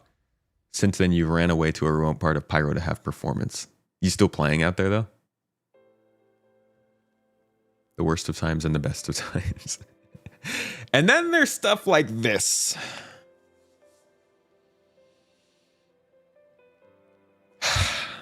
All right. So Star Citizen started a new tradition last year that they call the In Case You Missed It sale, which just I don't enjoy. I know they need to make money, but this honestly feels like, hey, we know you joined at the end of the year for IAE or whatever big things we did then, but we were selling stuff earlier in the year, so like maybe you could buy that too. Like I get it. There is a need to make it available for people, but it's also like, no. No, I'm not a big fan of this sale. I didn't like it last year. I was hoping they wouldn't do it again, but here it is. 2024 was a huge year in the verse, which culminated with the opening of the jump gates to the distant and lawless system of Pyro. To make sure you're ready to take on the bloodthirsty gangs and merciless outlaws, every ship and ground vehicle released last year is available again for a limited time. Every ship and cool. So like the Peregrine's going to help me with the bloodthirsty outlaws and the merciless gangs. the Terrapin medical got me covered. The Atlas totally taking it to the gangs. They are CIG isn't necessarily hurting for money, but they are a business and they are very closely tracking their balance ins and outs.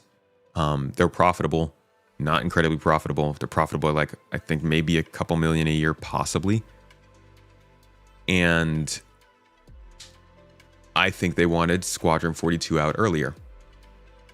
I think Squadron 42 is a big part of funding the development, and it has kind of missed a couple deadlines. So I'm not sure if there was a reality in which this sale would not have happened, but I do think that CIG will need to continue doing both things sales-wise and gameplay-wise to keep their funding going at a pace that allows them to keep enough people on to make this game and then also make the Squadron games. This is an expensive freaking endeavor, one that they probably shouldn't have taken the way they did, but now they've got to find ways to pay for it. So they do sales like this sometimes that I'm not a huge fan of. I don't take part in them.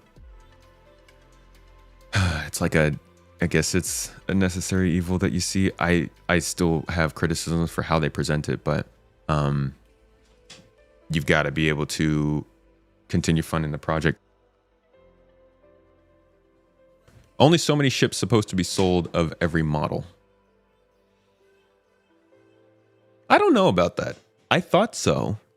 But at the same time, do you think that they really expected to be doing their limited sales of the Idris and Javelin for this long?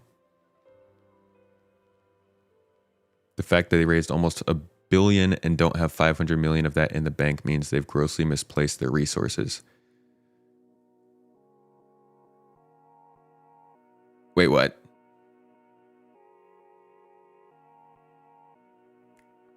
Do you know what they normally get criticized for? Could you imagine if CIG had raised $800 million and then put 60-something% of that into the bank? I feel like that would not do well for them.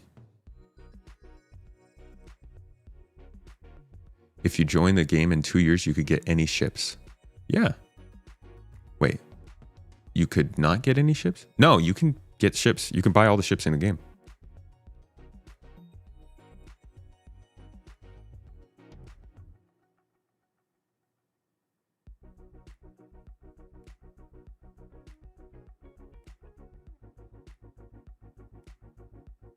You don't keep half your cash in the coffers. I mean, if you're a good business, you reinvest your money, don't you? They should have all the funding they should ever need. They can't have spent 800 million already. I don't think there's any reason to assume that. It depends on what you're building. I don't know. I think there's no possible way they could be at the place that they are with $500 million in the bank. Like, they had to spend the money. They had to build the studio. They had to hire and pay the employees. They had to pay for all these servers over the years, for the live service to run. They're paying Amazon for stuff. Like, I think they've had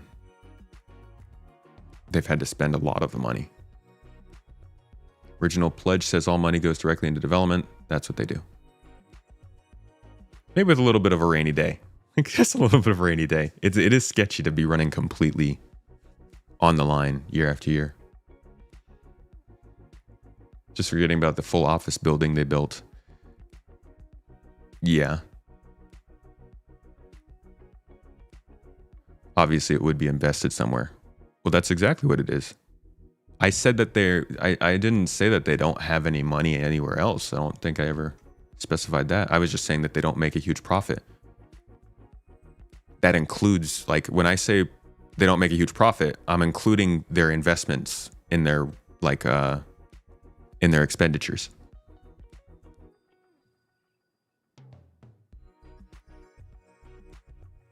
But I don't know what having 500 million of that in the bank was supposed to mean. Your only concern is how they're managing development hours, especially as it pertains to concept ships where they have received the money but use the development hours on other efforts. Yeah. Well, that's what I was telling Kai in the podcast yesterday, that like they have raised a lot of money for Star Citizen ships and then used that to build Squadron 42, but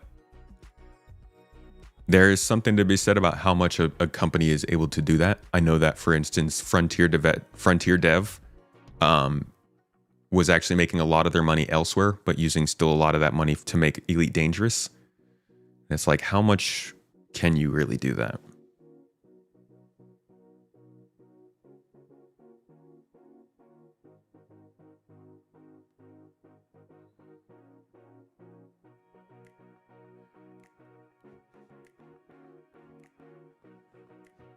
So sales-wise, my whole point of introducing this was just that it's worth acknowledging also where CIG and Star Citizen is in terms of their sales and what they're doing.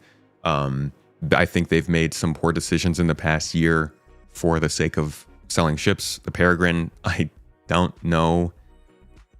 This felt like just kind of a mess in terms of the expectation settings and all of that stuff. I'm glad that this led to a gold rework for the Saber Raven, but it felt genuinely like they were just trying to build a ship that could be the Saber Raven that wasn't locked behind exclusivity with Intel. And then they didn't. So I don't know why we got a large racing ship randomly the same year I think that we got the was the Fury? The Fury was last year. Like, I have nothing against racing ships. I just think this was a really weird addition. The Atlas move also, I think, wasn't a great one. The timing on the release of this ship, or this vehicle, was just not great. It was not a good look. I don't think that they released this vehicle so they could make more money from cargo hauling. It's freaking over. It's done. It's in the past. This vehicle lasts much longer than the Sail did for years and years and years. And I think that in mind, cargo hauling and logistics work is going to be a pretty cool time because you're going to have a lot of choices and ways to interact with the stuff. And they can build ways to progress through that profession by using vehicles like this and tools and ships. But the way that they did it, the way that they launched it, not great. Not just because we're late in the project and they can't do stuff like that anymore, but also because we have a lot more eyes on this. And there's a lot more way to interpret these kinds of things. I think CIG would do themselves a huge favor by just not giving people the ability to interpret everything they do as money grabbing. Like, even if it is money grabbing, try to do other things, you know? Not to say they don't. There are things occasionally throughout the year that I think go pretty well for them. But over the last year, some of them have not hit very, very well. In terms of ships, they've also been doing a great job of delivering ships, I think. They used to do... Actually, this is a really good thing to touch on when you're talking about the state of the game, is the ship backlog. We need to find Odysseus, my man, Odysseus Ithaca. Colonial Movers, of course.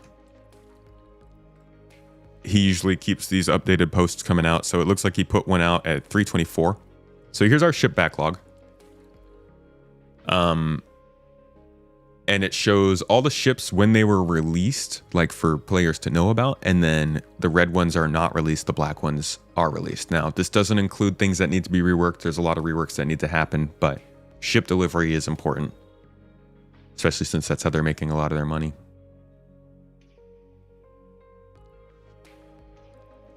What's up, Abs? Investing income from one game to make another is how you make more than one game. True. Guess the question then is, what if that one game isn't finished? Do you still pull money from that to put in another one? I do agree. The focus on Squadron's probably a good call. It'll make more money initially. It's interesting. Star Citizen will make more money as a concept. Squadron will make more money as a product. And then Star Citizen ultimately will probably make more money as a live service. So like jump, it's like you can make a strategy out of it, jumping back and forth between the games, depending on which one makes more financial sense at the time to support the company. But then there's also us screaming, foaming at the mouth and gnashing our teeth. Okay. So this is a look at the Star Citizen ship backlog in 324. And you can see almost every ship from that first year has finally been released. The only one that hasn't is the Idris, which we know they're waiting for that for Squadron. So essentially every ship from the first year is done. That's good.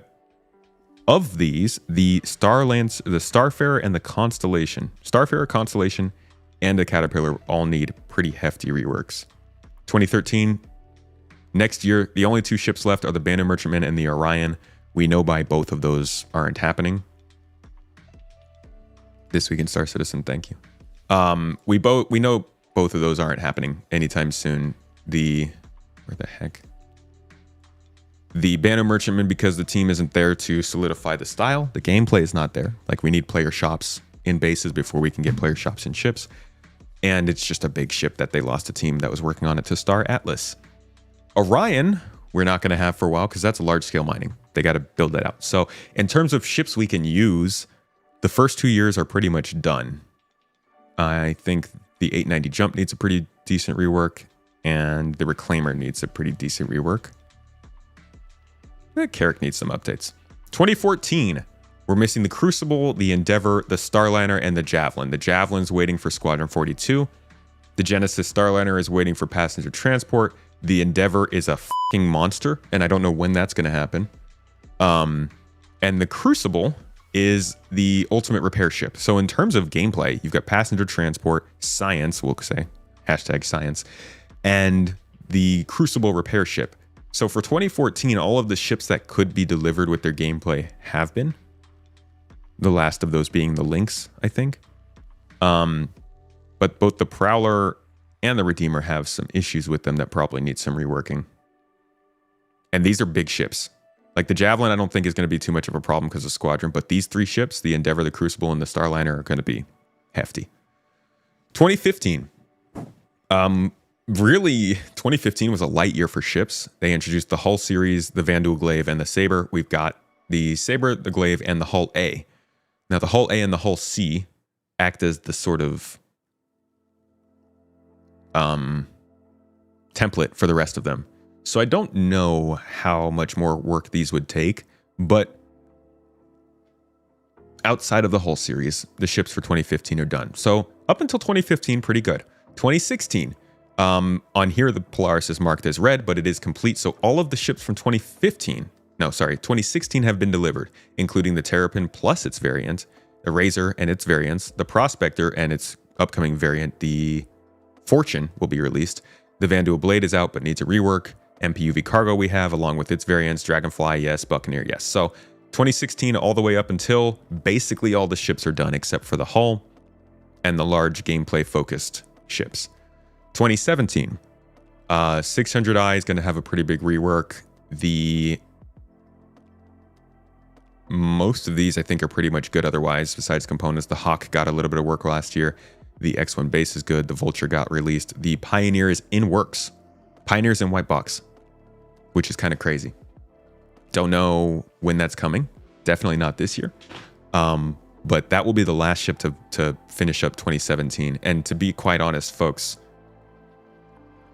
the problem starts to shift from they're not delivering old ships that are on the road, the backlog, to they need to update the old ships that they have released. But I think that's a better problem to have than what we had before. 2018, Apollo Triage is marked as red. That is on the roadmap. Well, it's on the teaser thing. So the Apollo is marked off of here. The Vulcan is a big one. Small ship, but a big deal. And we don't know anything about that yet. That depends on drones, so might still be a while. Star Runner needs a rework.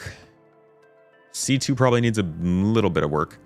The Kraken is not in development yet, but it's got exterior modeling done. So it is fairly far along, and it'll probably depend on the Ironclad coming out. So I would say Kraken not for a little while. Vulcan not for a little while. But the Apollo this year is a possibility. So we might have all but 2 ships on 2018. And really, of those 2 ships, just one of them is small.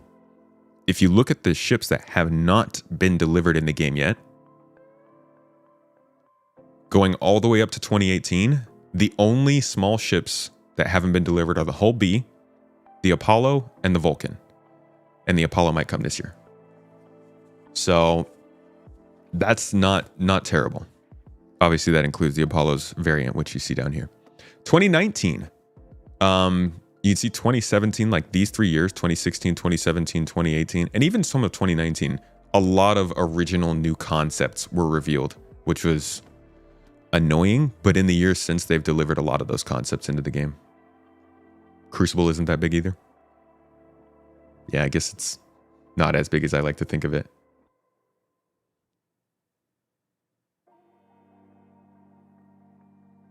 Wonder if the Vulcan and Apollo are closer than we think. Drones are in a lot of places. They could be closer than we think. It'd be cool if they were. I think the Apollo is not far. Don't know about the Vulcan, though.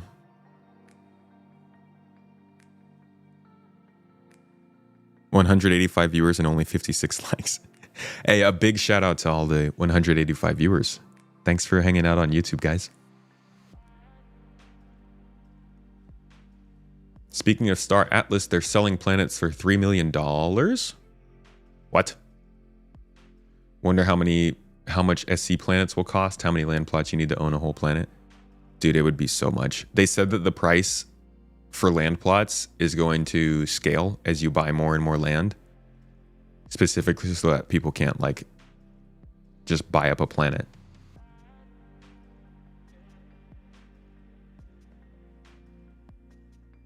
Hull A is a little bit small for 2 people, you're right.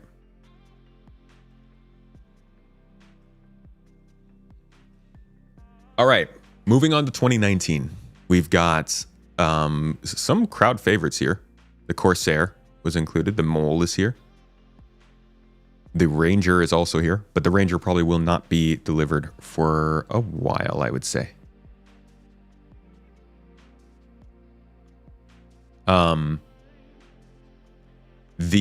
Let's see, Ballista, the Corsair's actually pretty good, I would say. Doesn't need a huge rework. The Expanse, don't know where that is, but it is fairly small. I'm hoping it comes this year for refining with crafting, but I think refining will start on the ground first, and then they'll introduce the Expanse. Nautilus is like a sleeper almost. Nautilus is one of the least known about ships in the game, I think. But it is essentially a mine layer, which is, in my opinion, a weird ship for this game, but okay. Essentially, it puts out bombs in space that can lock onto and track a ship. They can have turrets on them, they can have bombs on them, they can have jamming devices on them. These could be very, very useful in Org Ops. You could leave these out near somewhere where you know an enemy is going to be quantum traveling in, and it could have like an interdiction field maybe connected to it. So you don't have to have a whole spaceship out there doing it.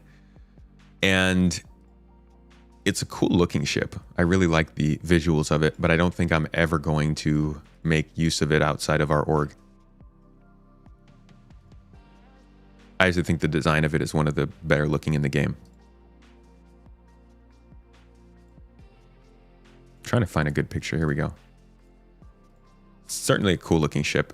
Fairly large. It's pretty freaking big. You can get an idea of the interior here. So you got the cockpit all the way up here behind my face. You got these like circular hallways going throughout the ship, turrets on the outsides, and then just like this massive mine laying contraption here on the top in the middle.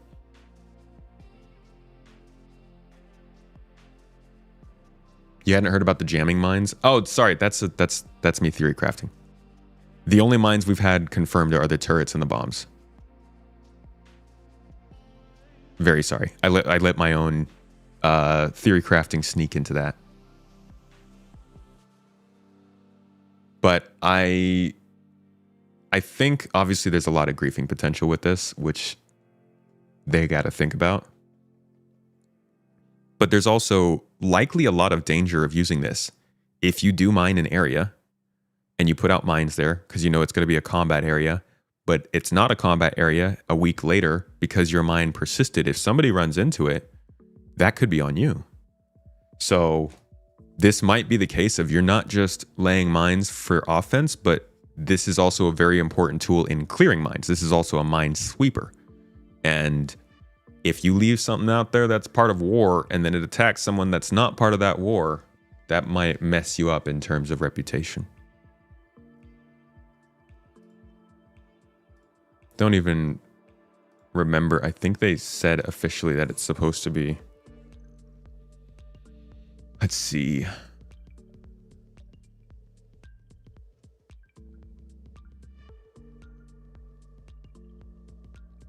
Fully integrated mine deployment, sweeping, and disarming capabilities. Yeah, I don't know about how it works, but you can disarm it. 130 meters long, by the way.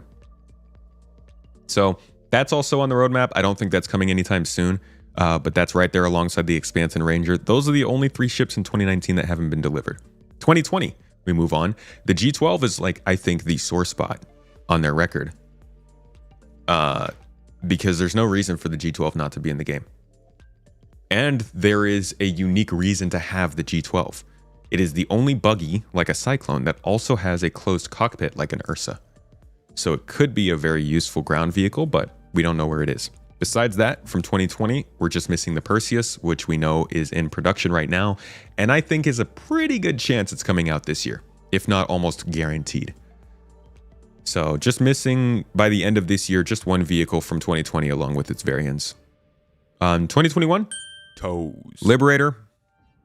I'm guessing they just want physics and stuff figured out better for the Liberator, and then they can put some work into it. I think it's an anvil ship, so maybe whenever they get around to working on more of those.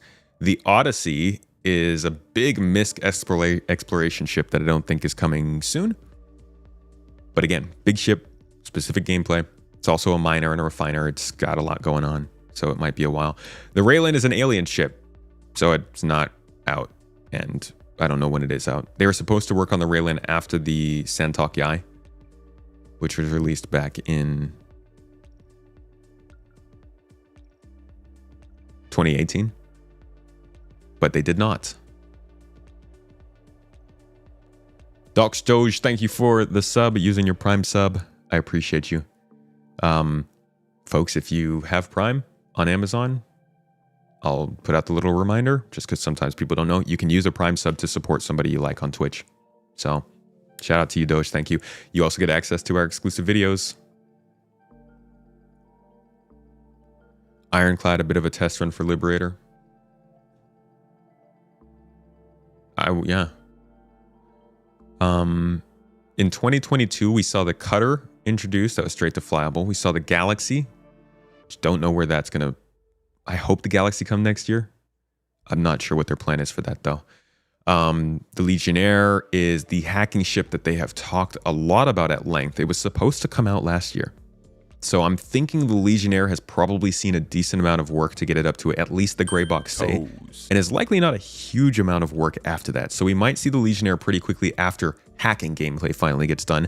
Hacking gameplay is basically salvage 2.0. So I'd like the Legionnaire could come with hacking this year. It could come with hacking in 3 years. I don't know. It constantly gets delayed. If you don't know my salvage reference, let me show you.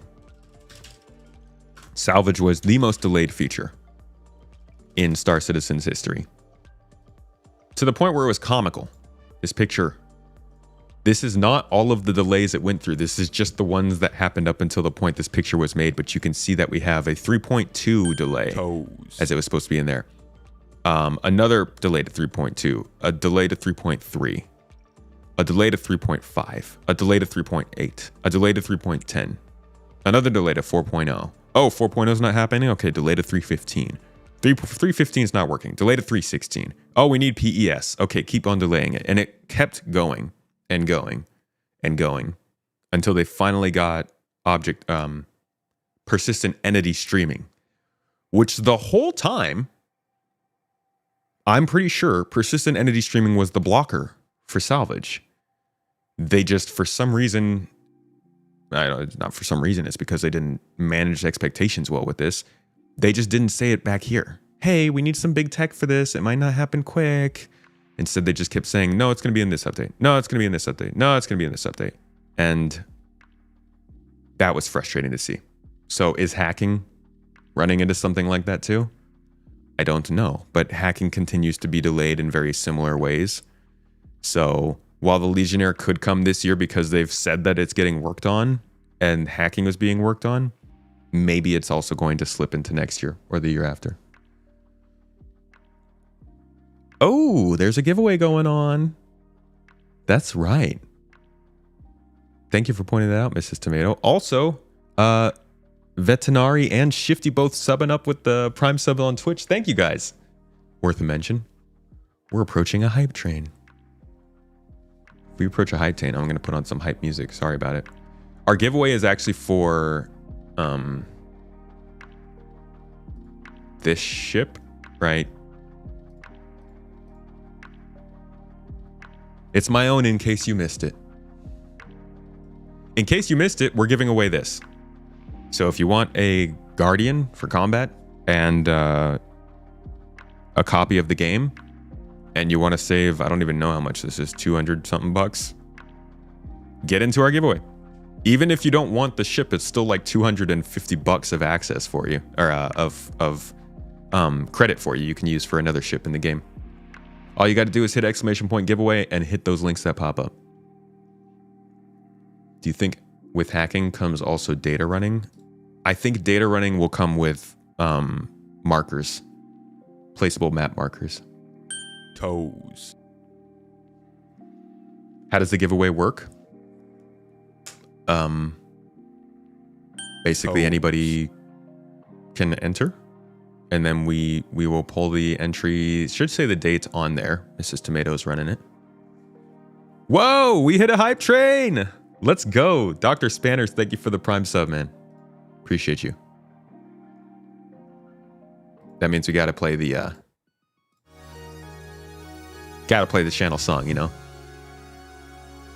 And Bravo, thank you for the sub as well on Twitch. Twitch is popping off today. Appreciate you.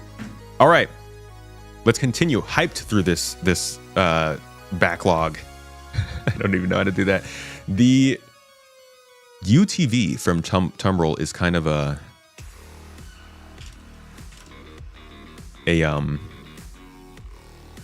sleeper. It's not really much to go off of for this vehicle. It's a ground vehicle. There's no real reason why it shouldn't be in the game other than just that they haven't had the time. But I think this is the kind of thing they're going to want to give to somebody who's starting out in Star Citizen. So this might be the vehicle that we just kind of see slip into an update without any sort of mention or fanfare or anything like that. So keep an eye out for this one this year.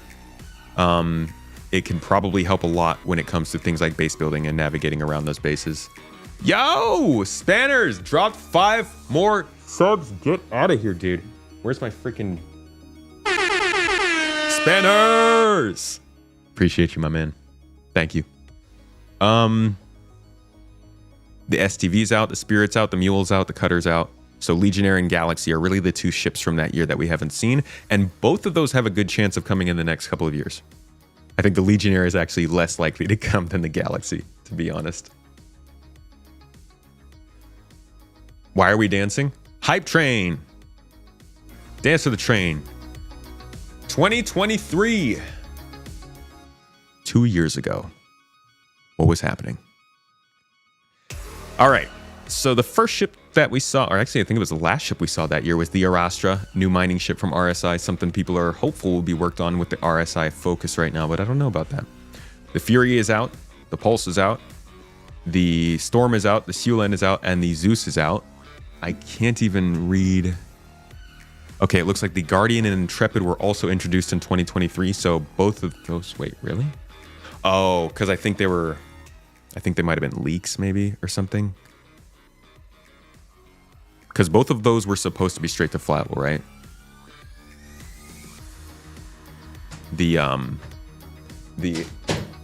What? Just thinking. Why? What? Who's getting me Nobody asked Roof shit 515. I'll give them the better view so you don't have to do that. Thank you. Not in the face. Not in the beautiful face. Thank you.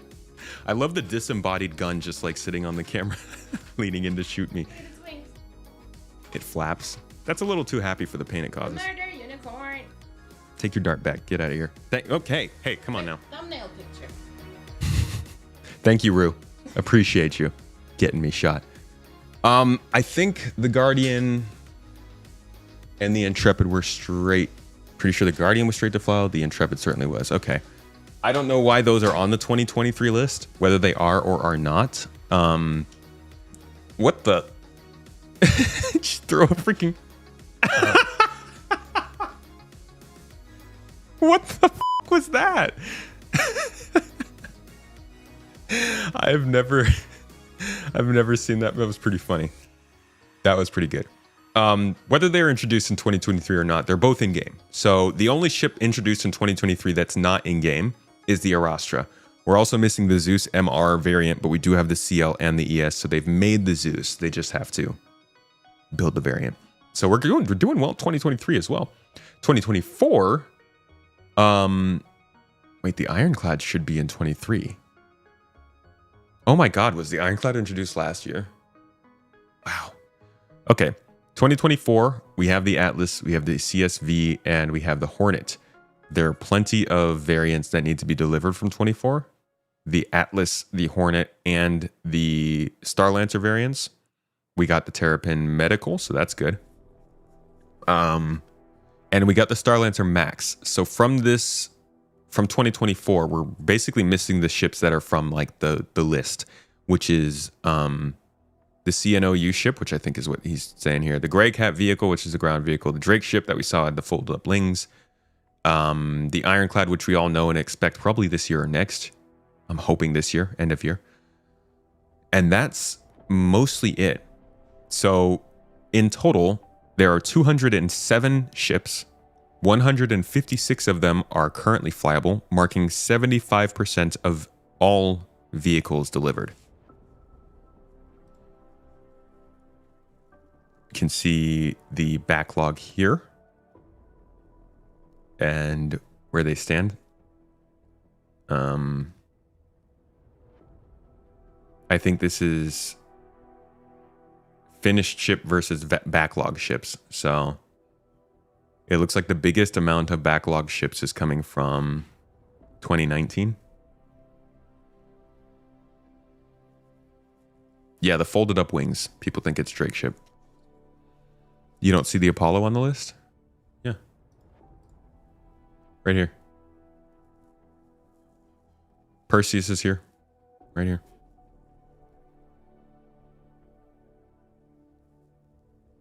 Secret code is Gardener.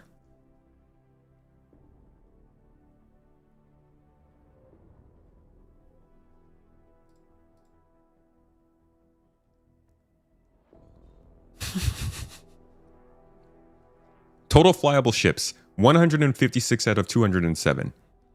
17 snubs, 70 small ships, 26 medium ships, 20 large ship, and 1 capital. So capital ships are obviously hurting the most. And that kind of makes sense. Hopefully that's what they start to get a handle on now that we've got the Polaris and they're working on some of the larger ships in the game. We've got... Okay, here's a breakdown of flyable ships versus concept ships. Vehicles 22, 7 in concept. Small ships, 70 flyable, 4 in concept. Medium ships, 26 flyable, 6 in concept. Large ships, 20 flyable, 17 in concept. And capital ships, 2 flyable now, 11 in concept. So I don't know, take of it what you will. They still have work to do on the backlog. I think they've done they've made so much progress on this in the last 2 years or so. It's not bad. The catch is that even if the ship is finished, it still needs updates. Yeah, it's good we finally got a capital ship. There's another breakdown in just another way it's proportional. Overall, this is just showing a breakdown of how this all works. You can see that they were trying to do a lot of funding in 2013-14. And then it was around the 3.0 kick that we started to get a lot of ships again. And then it quieted down for a bit.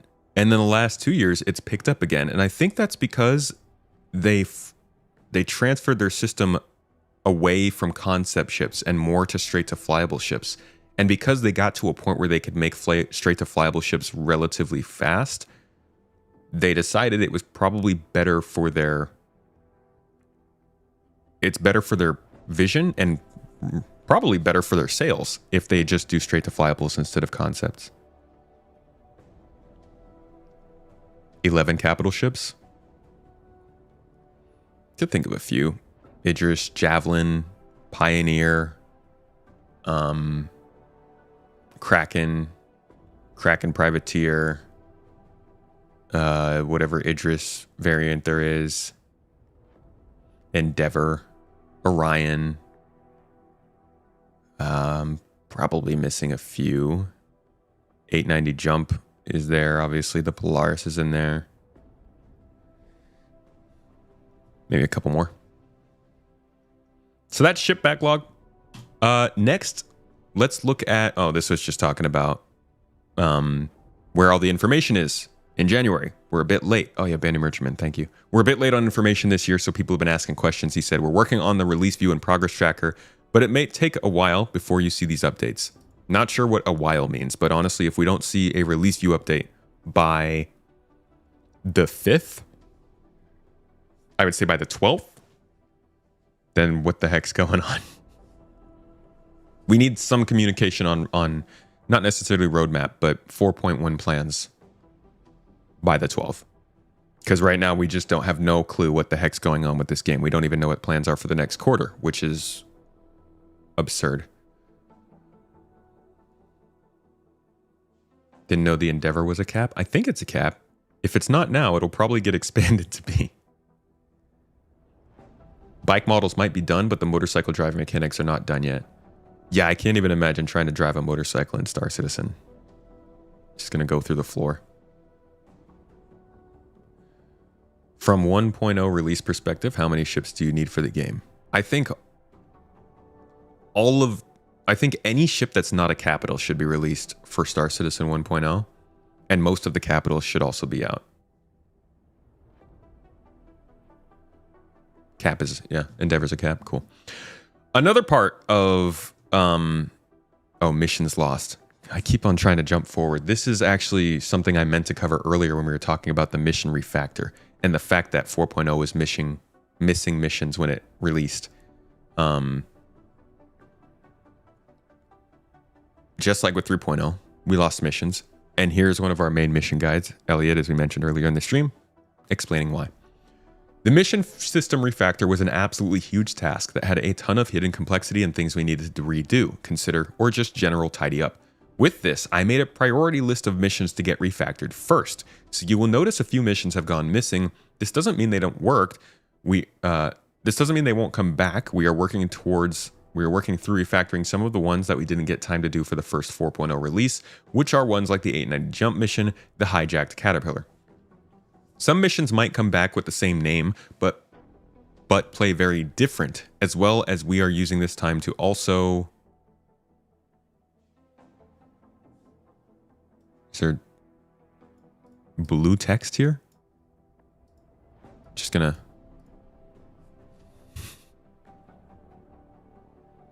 Okay. I don't know. We're gonna get more missions in here because trust us, we're also using this time to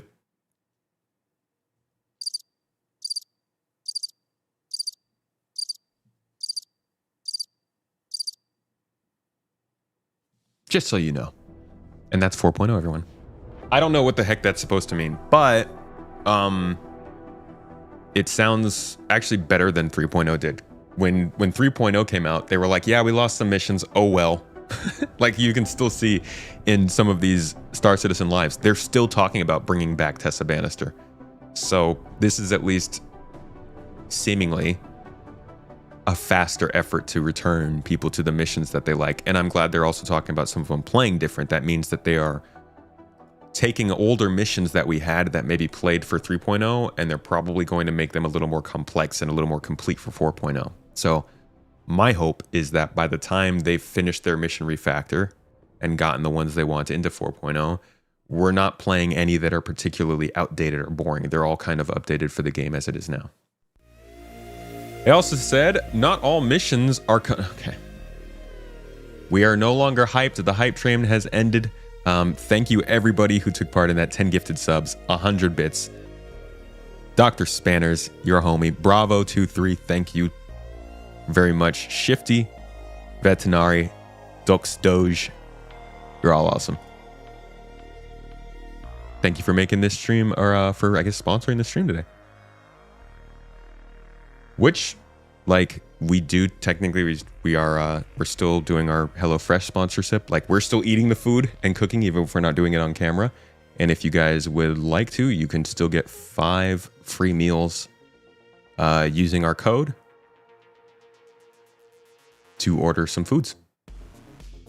Still haven't really been disappointed with anything. We had a shrimp dish that like was probably my least favorite, but the food's still pretty good. Any word when the cat will have functional cargo lifts? If it's John Crew's choice, it's gonna be a little while.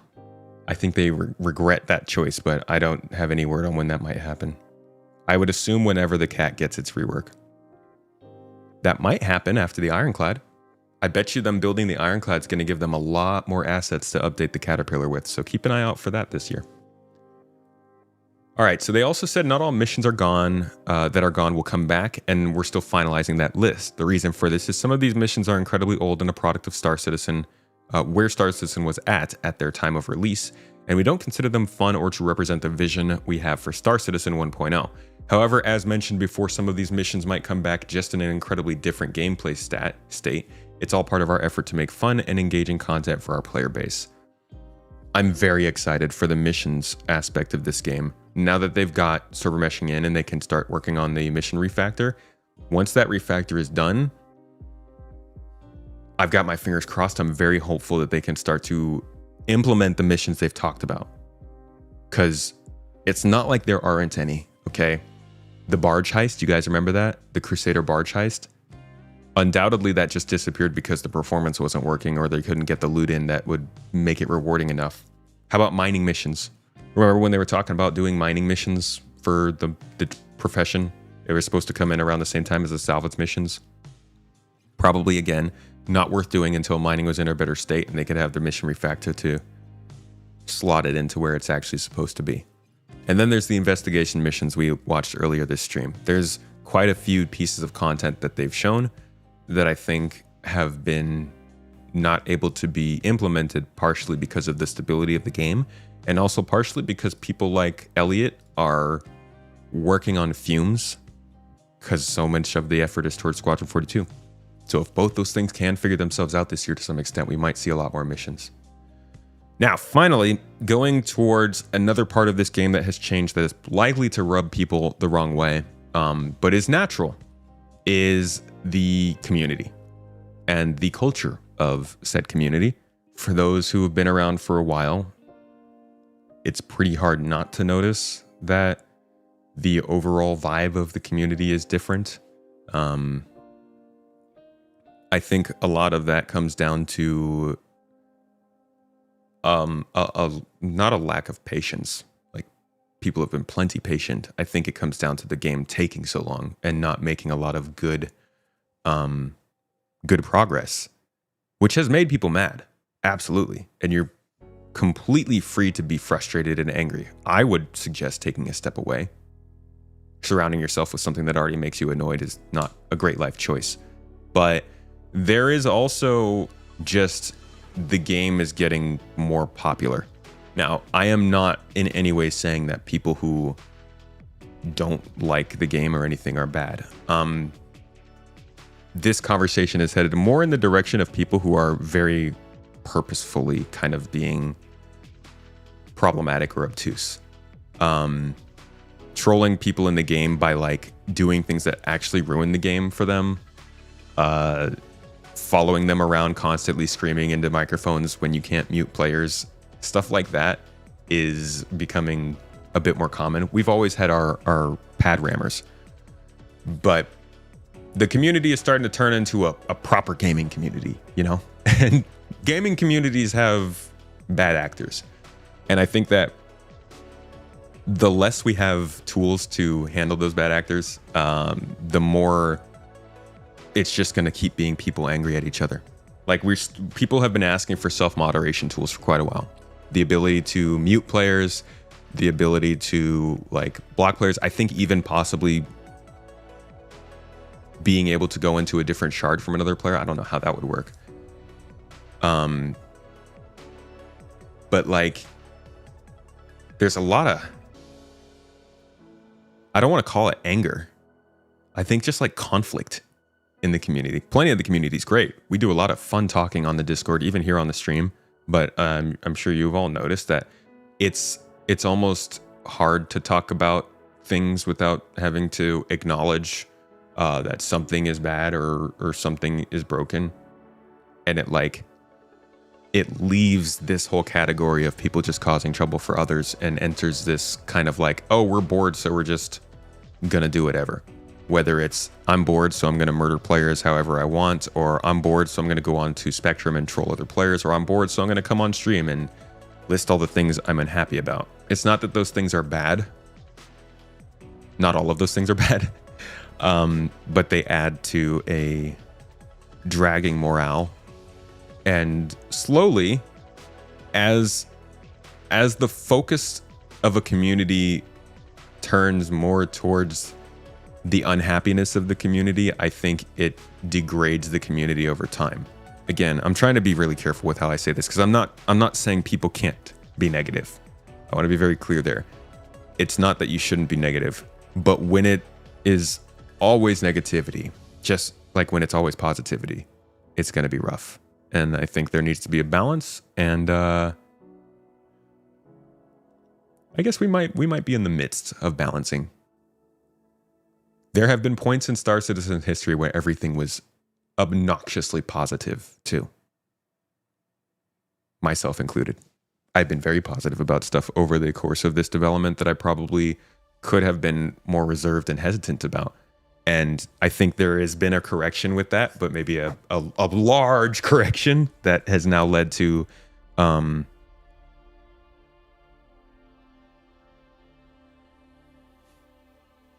I really don't want to draw these parallels with anything else in the world, but this is kind of just how everything is, right?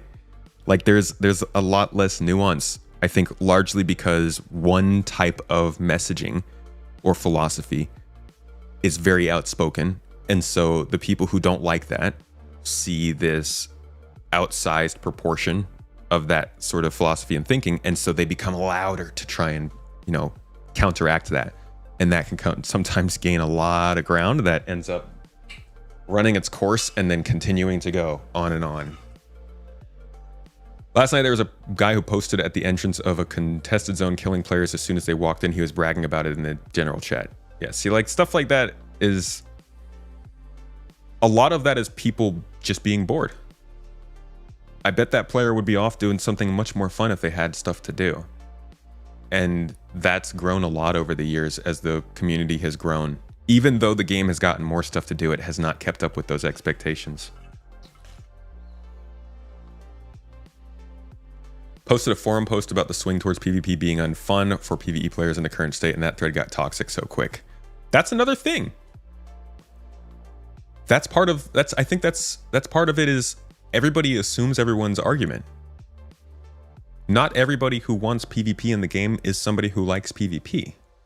That's it. But as soon as you say some kind of support for that, people throw you in that camp, and then it's hard to have that conversation. And then the other side goes too. Whenever people say they don't want PvP, the conversation can immediately turn to, why do you want to ban all player actions? And it's like, no, I don't want that. I just want them to make a space in the game that's safe for players who don't want that kind of stuff. And conversations like that are popping up more too, because the game's getting more towards a design rather than a concept. Back when it was a concept, we were all on Reddit talking about how cool these things would be. Now we're experiencing them in game and talking about how messed up they can be when somebody uses them the wrong way. It's good that we're having those conversations because that means the game's actually being developed, but they're happening a lot more because the game's actually being developed. I think engineering, cargo hauling, there will probably be aspects of crafting and base building. And like there's probably other things I'm not thinking of that are going to be those kinds of conversations. People playing in bad faith should potentially get shadow banned. First, they can only interact with NPC missions. They can't see or interact with others. Turns into a single player game. It's hard to know when someone's acting in bad faith though, without just having a court of opinion or a court of powers. It's hard. Like, seems like it would be one of the hardest struggles in an MMO, is assigning motivation to people's actions. Yeah, Rue, I'm in there with you. I'm right there with you. So this is something that I just wanted to touch on real quick. I won't spend too much time on it, but as I peruse the forums, Spectrum is obviously a very key place to see this kind of stuff in action. I'm not saying everybody is negative and toxic and stuff, but it is becoming more of a thing that proliferates in the community, and it's also calling for, things like bans and stuff, and CIG's got to be careful around this. I think this could get out of hand.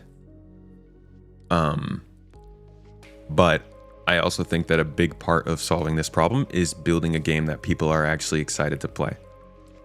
The less people are actually enjoying a game that they feel like they have to play, the more they're going to be doing stuff that the game isn't really intended to be about. And that can lead to just killing other people. Yeah, they did something about money duping last year. I don't remember exactly what it was. But yeah, quick stop off. Obviously, the Spectrum forums are always a place to come for some good discussion. If you're enjoying yourself while someone else isn't, some people tend to want others to share in their negative experience. When you don't match their negativity, it can upset them. Ah, true words, Red Rabbit. Very true. Some people want you to be angry with them. What is this? What was start? I think I just clicked into this on accident. Investigation missions, 3.0 performance. I think we got through most of the things. As like a broad look at Star Citizen generally right now. Case in point, game's running pretty poorly. As was somewhat expected from 4.0. And we also do literally have a quote from one of the people leading the efforts behind server meshing, acknowledging that it's going to get worse before it gets better. But at this point, I think the most important thing is, what is their messaging going into this next month? What are they going to say about 4.1? And what are they going to say about server meshing?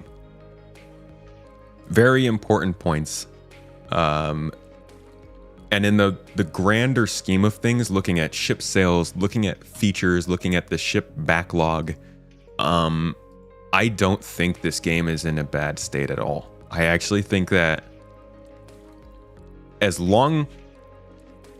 almost all of my outlook on this game is on how well they can improve the game experience at this point. I think they've done some pretty solid things to get the ship team up to tackle that backlog. They've done a okay job at releasing some new features in gameplay over the last year or two in comparison to before. Still not, I think, up to expectations. But I think, and then funding wise, I don't think they're in trouble. I think really all they need to figure out at this point is how to make sure people are enjoying the game more. Playability. And I hope they can. Because I feel like things are looking fairly good for Star Citizen at the moment. We just need to hear some more news about the near future. But yeah. I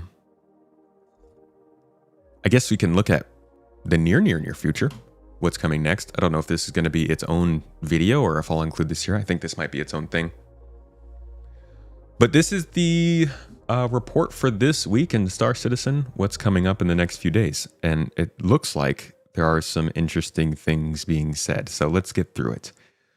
Last week, we saw the return of the PU monthly report, which shared details of the work our teams accomplished in November and December as we wrapped up 2024. This was a little late. I think this because of staff moving around. The PU monthly report for January 2025 is already in the works, so be on the lookout for that in early February. That's good. We are also thrilled to unveil the newly revamped Squadron 42 newsletter, which includes digital goodies for newsletter subscribers. Plus, there's an exciting contest with the chance to snag a physical piece of Squadron 42 history, Melomaniacs. You don't want to miss that one. In the recent letter from the chairman, we shared that our big focus for 2025 is improving playability. While 4.0.1 won't be a magical fix that gets us exactly where we want to be. What the f***? Are you kidding me? CIG 4.0.1 should have fixed everything. I wish. It's the first of many updates this year aimed at smashing bugs, improving quality of life, and strengthening the foundational Star Citizen experience. As part of this global initiative, we're continuing to closely monitor your feedback and the Issue Council to ensure we're targeting the most critical areas. Your contributions and participation on the PTU are seriously invaluable in helping us push forward, and we want to sincerely thank you for your support both in-game and out. Of course, we're happy to let you know where all the problems in your game are. as highlighted in our Epic Month Ahead update, we're also gearing up to celebrate the Red Festival with an upcoming Free Fly event. Before we launch the first Free Fly of 2025, there are a few key issues we're working to address, so stay tuned to Spectrum this week for updates, hotfixes, and more.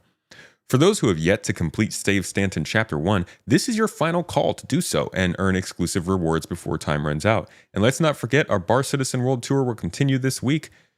So if you're organizing a Bar Citizen event, don't forget to drop us a line. We might just crash your party. We want to try and get something in Southern California. We're hoping in the first half of the year. Last but certainly not least, speaking of our community events, our friends at Anzia Racing are on track for their 10th year celebration of running the Crux Cup community races. You can look forward to not one, but two events launching in February, the Crux Cup 2955 with the return of classic races and the Crux Cup 24 Hour for the ultimate test of endurance. Good times. You just saw the Daymar Rally happened, and I think this is another pretty solid racing event that people can get involved in, so check that out. Please stop with the free flies. No, I like the free flies.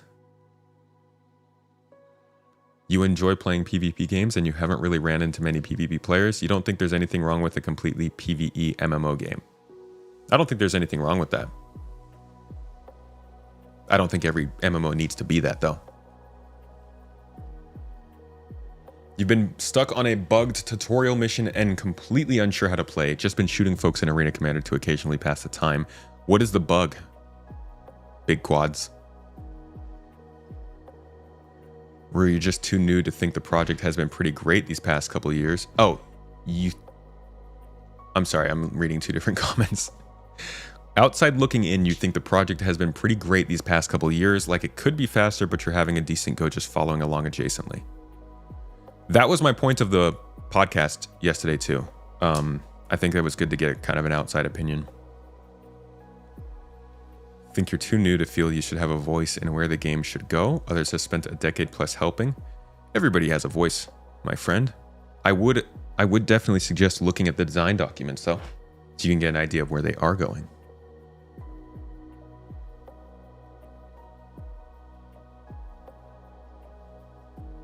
Good call not looking at it as a full game. The state of the game probably won't be good for the free fly, but I think allowing people to play a bad state of this game is better than having them sit online and hearing nonsense about there not even being anything playable.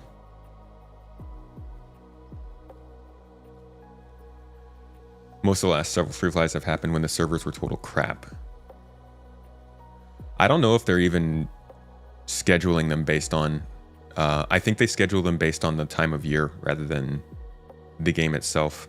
Could help them if the game was running better. But I think they try to space them out like once a month or two.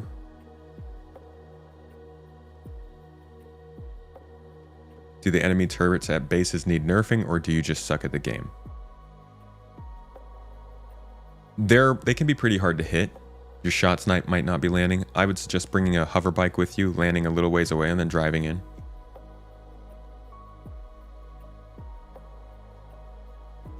All right, what else is happening this week, though? The actual schedule. This Tuesday, get ready to don your red and gold finery and usher in Red Festival 2955. Woo! Where's the... Never mind, forget it. This thing is too hard to flip through. As is tradition, there will be red envelopes to hunt, auspicious ships to win in a community contest, and a referral bonus. Also on Tuesday, we debut a new short-form monthly series from the Inside Star Citizen team called Behind the Ships, where members of the ATX and MTL vehicle teams take us through an upcoming industrial ship arriving soon with Alpha 4.0.1. Huh! I wonder what the absolute that could be. For more info, here's a note from Jared we agreed to share. It's an ISC ship segment from the ISC team. Just go outside so you don't have to wait for our return, which will be soon. You told me to go outside, Jared. I didn't pay $30,000 to your space game to go outside, okay? And for the record, I did not pay $30,000 to this game. That's pretty cool. A new video series is interesting. They try this every once in a while. Sometimes they last, sometimes they don't. Monthly is better than weekly. That means it's a little bit more sustainable.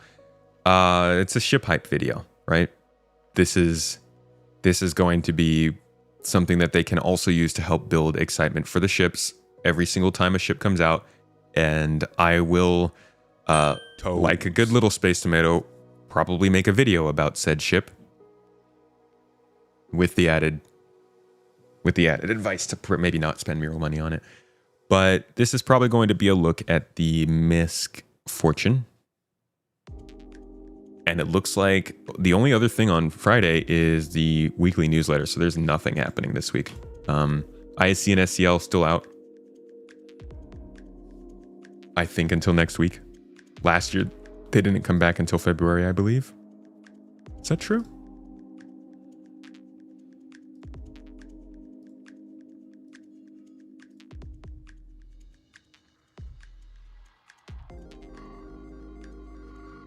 What's up, Great C? When was the first ISC back? Would have been, well, the first Star Citizen Live. Behaviors, right? So sometimes. Oh, this is the last one of 23. Okay, so it would have been after this. Here we go. So the first Inside Star Citizen Live took place on February 1st. Planned.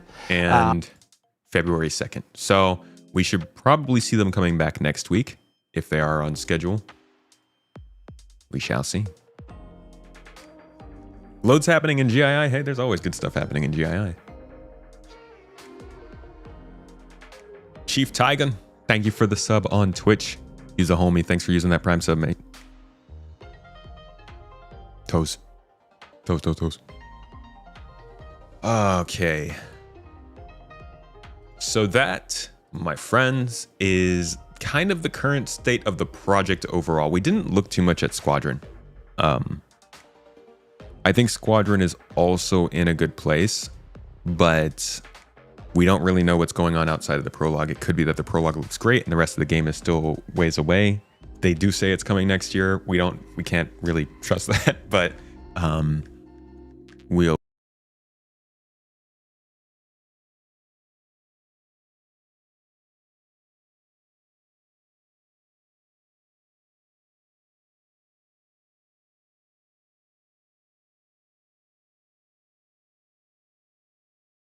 if they can start moving devs over faster from there to the PU, we could see some better stuff in Star Citizen, which I think is what most of you care about. Am I muted? Audio is back. What happened? I lose audio?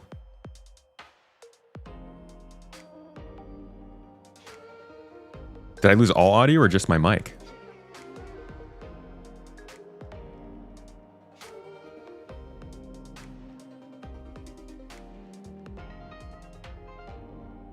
That's really weird. Why? There's a delay now? Is that a Roadcaster problem? Then, dude.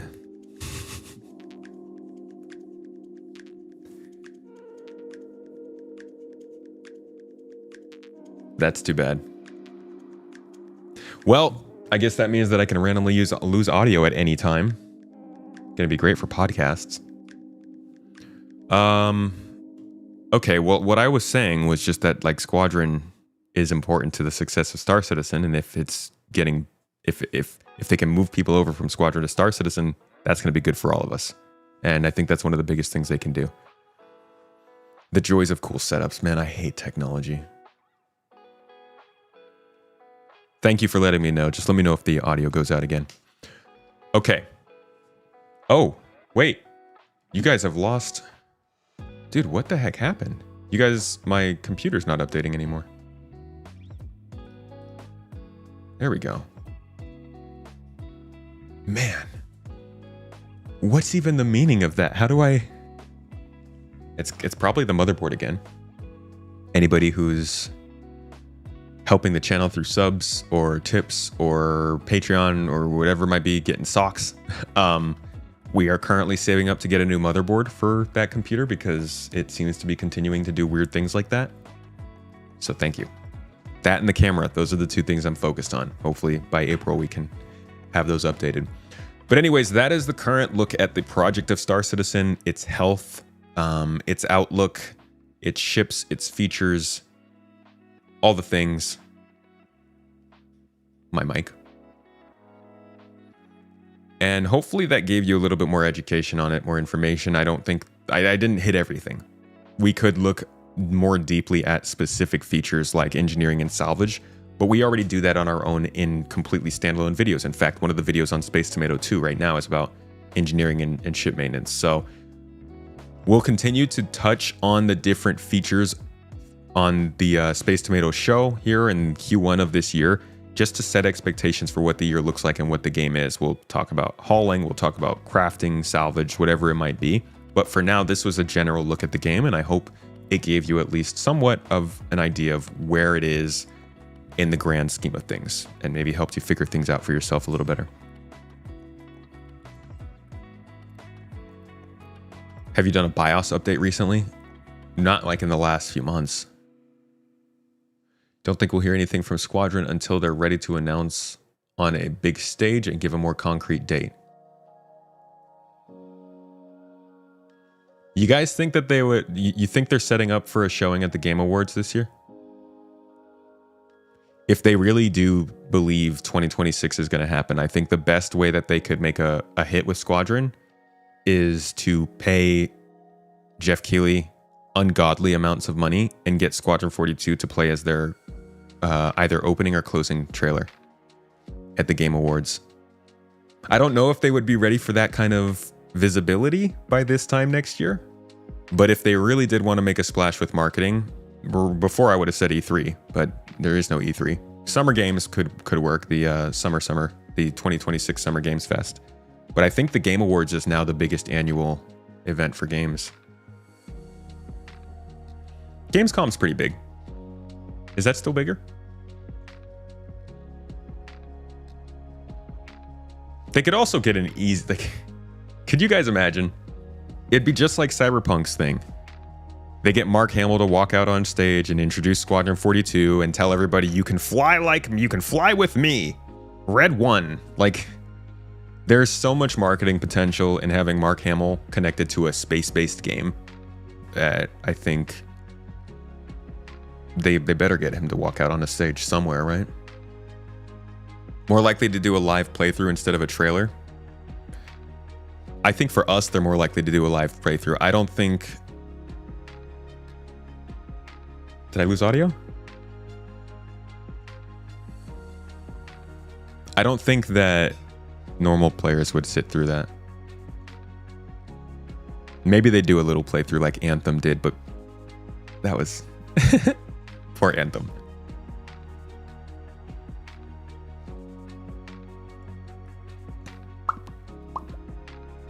Yeah, I don't know. It depends on their timeline. If it's late 2026, they could probably wait till Summer Games Fest. Yeah, they could also just have like Henry Cavill. Oh my god, Mark Hamill and Henry Cavill walk on the stage together. Dude, what if they just had the cast walk out?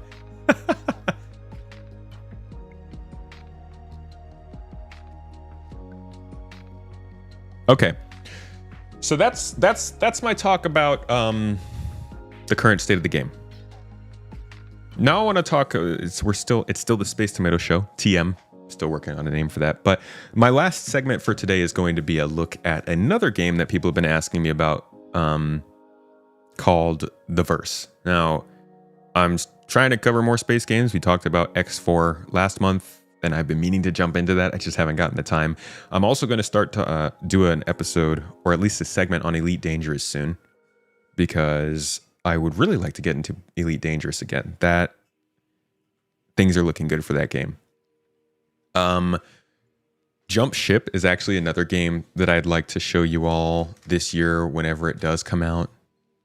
This is a pretty cool looking game. It's like a 4-person co-op based FPS spaceship adventure game where you just like fly spaceships around with your friends, land at different landing zones, and go and take missions.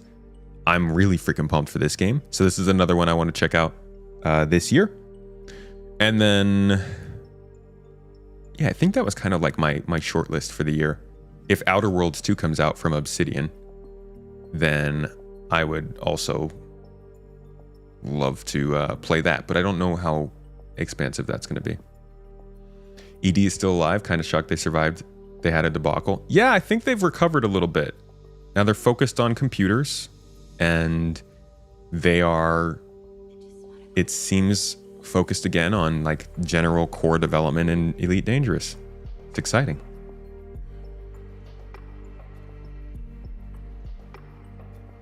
But yeah, this one also looks cool, the jump ship. And then there's a new game I keep getting asked about, the Verse. Don't know if this is it.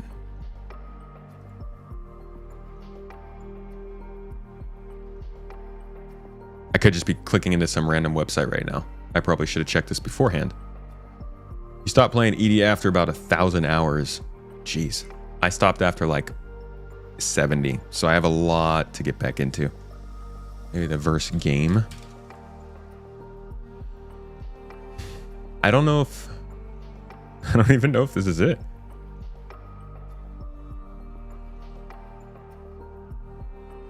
It's not Verse World, right? Verse Project.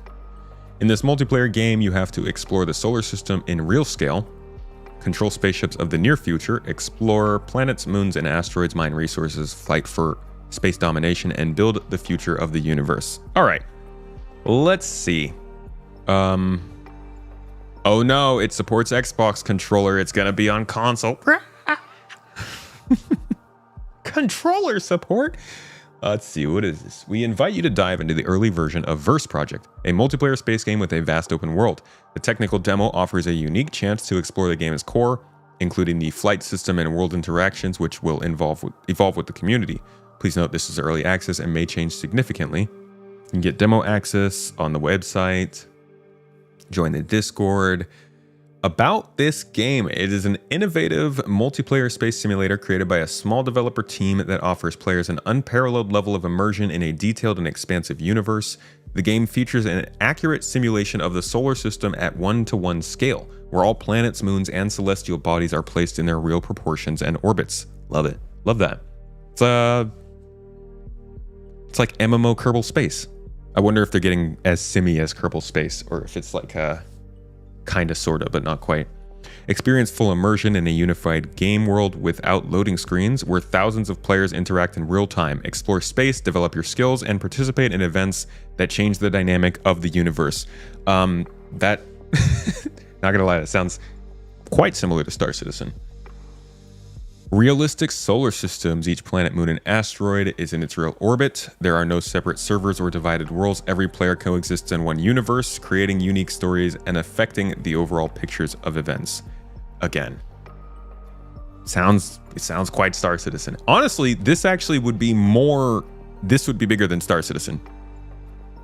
If every player coexists in one universe, already going to go out on a limb here and say that's not happening in Star Citizen.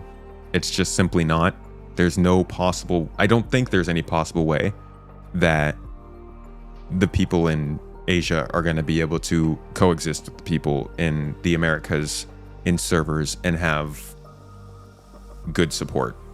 And that's unfortunate. I hope that they can get to large regions and maybe have regional servers. It'd be really cool if everybody in America was in the same shard, but even then, that's hefty. That's a lot. And I think that's a big part of the Star Citizen game plan that has been downgraded a bit. Echo Zeppelin is the composer on Rogue System Reboot. Wait, are you serious? Are you really, Echo? Love the video you did with Zamet. You've been watching his stuff for about a year. Never thought you'd see him in the same video. How'd you find his stuff?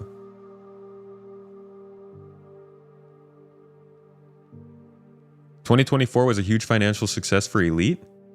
That's awesome. Hats off to them for clawing their way back. Things were rough a couple of years ago.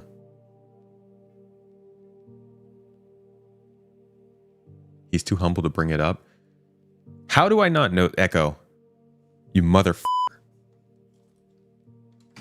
I'd be smart to just straight kick him out of here. How are you not going to tell us about this? I'm going to check that out. Can you send me a message on that, Abdi? Thank you. All right, continuing on. Full immersion is a big part of the game. Thanks to the absence of loading screens, transitions between planets, space stations, and ships are instantaneous, enhancing the sense of presence in the vast reaches of space. Okay, but how about your elevators? Multiplayer mode. Interact with thousands of players around the world, form alliances, wage wars, and trade resources that affect the economy and political situation of the universe. Dynamic events. The world of the game is constantly changing due to the actions of players, creating an ever-evolving and unpredictable game environment. First Project offers not just a game, but a new immersive experience where every detail has been thought out to create a sense of reality and depth in the space adventure. So, very, very, very, very clearly, this is going to be...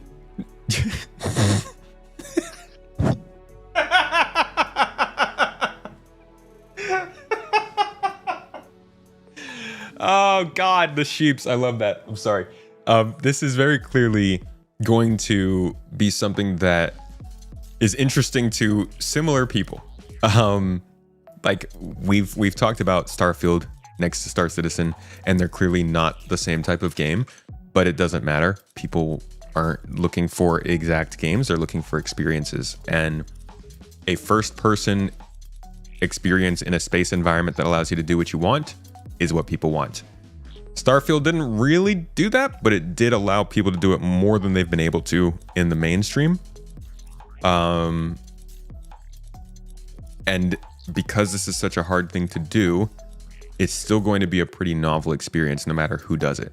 So it's not a surprise at all that we're seeing a project that maybe isn't calling it, I think it didn't call itself a competitor to Star Citizen, but like it's very clearly competing in the same area. And more power to them. We're going to try this out whenever it ends up, like maybe I'll check out the demo on stream at some point. But this is good. More space games that are doing this kind of thing not only offer competition, offer choice, but it also kind of adds legitimacy to the game type. If there are more types of games trying to do this sort of thing, then it shows people that it's not just some kind of a fad that's hooked to one specific game or developer. It's just a general interest in the environment, in the industry, that companies maybe should start to attack more. Because we love our fantasy-based RPGs, everyone, but like sci-fi is also a genre. Yeah, I hope it goes well. Creators of this were definitely Star Citizen backers. I mean, how could you not be? Like, there's no possible way that you would create something like this and not have already looked up if there was an option. Let's see what the trailer looks like.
So there's a trailer. Unreal Engine is being made in. I get some different vibes from like some various influences here. You can see stuff from different stuff. I think that this focus on it being in one solar system and largely focused around humanity and Earth is going to make this a more grounded experience, which is good. To be quite honest, as close as this might appear to Star Citizen, and it might actually play like Star Citizen, I genuinely hope that this is an alternative that we can play, because you like if they hit like a very realistic space sim or simulation style game with this, and then we have like the more fantastical sort of like space magic-y, I'm not going always Star Wars style, but like the more sort of casual fantastical experience from Star Citizen, that'd be really sick. And it's weird to to say Star Citizen would be the more casual experience with anything, but I think my point comes across there. At one point in the 90s, we had 5 space sim games. People like space, they just don't know it, you know? Just gotta beat it into their head. No, you want to go to space. You want to go to space. Jose, you're working on this game? First game you've ever worked on? Congratulations, man. That's exciting. Did RSA ever say anything about the election a few years ago? You feel like we need a new election and wanted to vote for chaos. We have elections every 10 years in Star Citizen, so the next one won't be until 2030. But I'm betting they put in like midterms or something that has to do with the Senate. Because there are supposed to be changes to the game that happen based on the politics and the elections and stuff. Has the dev ever made anything else? I don't know. Let's see. Yeah, it could be more like an Expanse experience. No, this looks like it's their first project.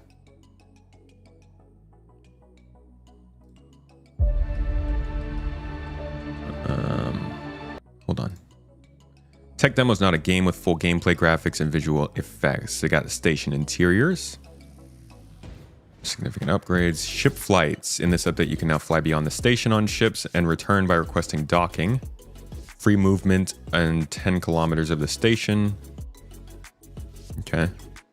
Sound environment, substantial improvements to the project's sound design. Many objects now have new sounds that were previously missing. Visual effects. Main and maneuvering thrusters have been reworked to better match the original concept. Okay. So this is still very, very early.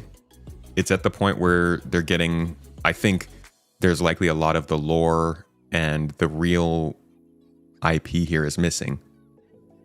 Like, I wouldn't be surprised if this project goes through a couple visual redesigns and we see it look a bit different from what we're seeing right now. But it's cool that they're getting the framework together. Space station interior, exterior, flight model, all that kind of stuff is good. No issues, elevators. That would be funny. Hey, how crazy would it be if what this company did, in order to figure out their seamless environment, they like licensed the server meshing tech from CIG, but we didn't know that. They were just using the same thing.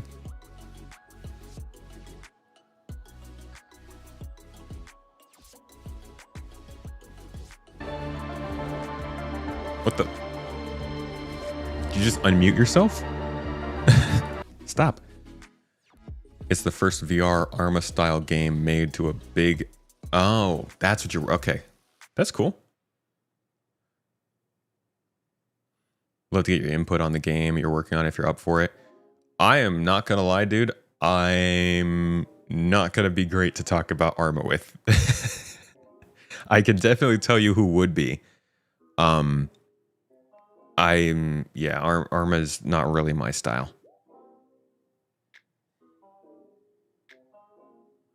But if you drop it into the share your media on the Discord, I'll check it out. Just don't know how good my advice would be. Bunch of new sci-fi games coming out this year. There are quite a few. I'm excited. We should have a stream one of these days where we just go over all the space games being worked on right now. Is there any other information about this game online? I've heard a lot about it. I can't imagine it's all just from this one page. The Verse Project, biblical encouragement from God's word with you wherever you go. Ooh, maybe they want to consider a different name. Here we go. That's not easy to find. I mean, at least it's named after the game, right? And not some... Wait, hold on a second. Not gonna lie, some of these shots actually look fairly Star Citizen in their design language. Imagine if the aspects that break every sci-fi game are the elevators. It's just a thing. Reactions and the way you talk about contents would draw you to the content. I will check it out. Post on it and I'll have a look.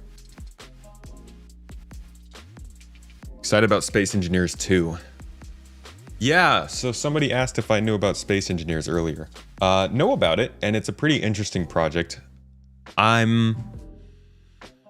would look more into it, I think.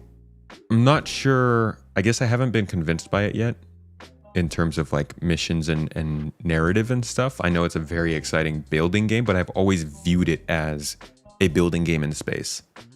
Maybe I'm selling it short.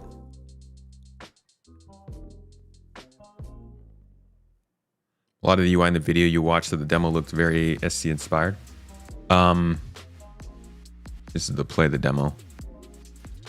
Single sharded space flight experience. Okay, here we go. So there's a little more info here. Resource mining on planets, moons, and asteroids. Find new objects and new ways to earn money. Deploy mineral extractors throughout the solar system. Take the soldier path for the high risk and high profit missions. Gain control over the physical laws of space to become the best. Trading. Deliver goods to the farthest reaches of space. Search for new markets and the most profitable suppliers. Become the most successful merchant among humans. And corporations. Meet the most powerful corporations in the known space. Engage in conflict. Make alliances. Or become part of new ideals. Exploration. Discover the infinite expanse of the solar system. Take the first step where no man has gone before. Okay, that interests me because when I read this trading one, I'm sitting here thinking, okay, so we've been settling the solar system for a while. People are like, there's known merchants that we can go all over to trade with. But then they say no man has gone before. I guess that might mean just the actual depths of space. But I do wonder to myself, when is this supposed to be taking place? Is this like a near future? Have we been exploring space for a while? Is this the Expanse, where it's like the asteroid belt is the outskirts? Or do we have like just full reign over the solar system? Anybody know that?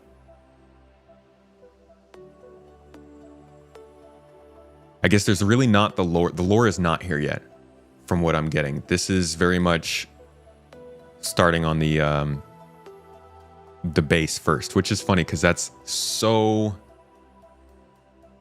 far opposite from another space game we're all looking forward to, Exodus, where they've gone really heavy with the lore for their marketing, and then they started with the gameplay.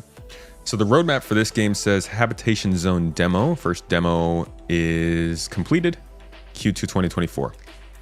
The next one was Q3 2024, completed, extended demo. Working elevators! Oh my lord! All right, shut it down. Star Citizen's done for. Yikes. The next update was Q3 2024. It was the second half of that second update, I guess. Flyable vehicles, host station zone, docking sequences. And then the next update after that, orbital flight. Q4 of 2024.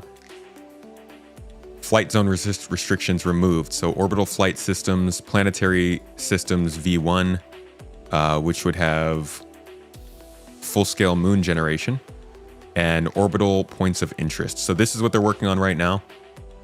It's, I don't know if it's out. It says this was updated in December. So this update's a little bit late, but it is coming with some pretty interesting stuff. This is actually, I think when this drops, I'd probably jump into the game and give you guys a look at what they're offering. Thank you, Jose. After that, we would see another update. Again, this is Q4. And this would be actually landing on moons. So I guess that first, so this is the one I would wait for. Landing on moons, low orbit landings. Sounds like you're going to have a lot more simulation systems making you land more carefully. Life support systems will be there. Q1 of 2025, they're working on exploration gameplay, surface points of interest, player character V2. After that, this same quarter, we should be seeing resources, mining, freight mechanics, mined materials for sale, resource extractors, vehicle bays, the first trading system, Q2 of 2025. So in a few months, we'll be seeing vehicle equipment V1. So that's like power consumption, fuel consumption, scanning, all of the ship systems, basically. That's kind of funny. They're getting their engineering system in almost the same time as Star Citizen. We're doing turrets, combat interface, safe zones. Places where you can't use guns, I guess. Q3 of this year, confrontation update, expansion for the combat mechanics. So you'll be doing shipwreck extracting. Is that... Wow, cargo and data extraction from shipwrecks. That is awesome.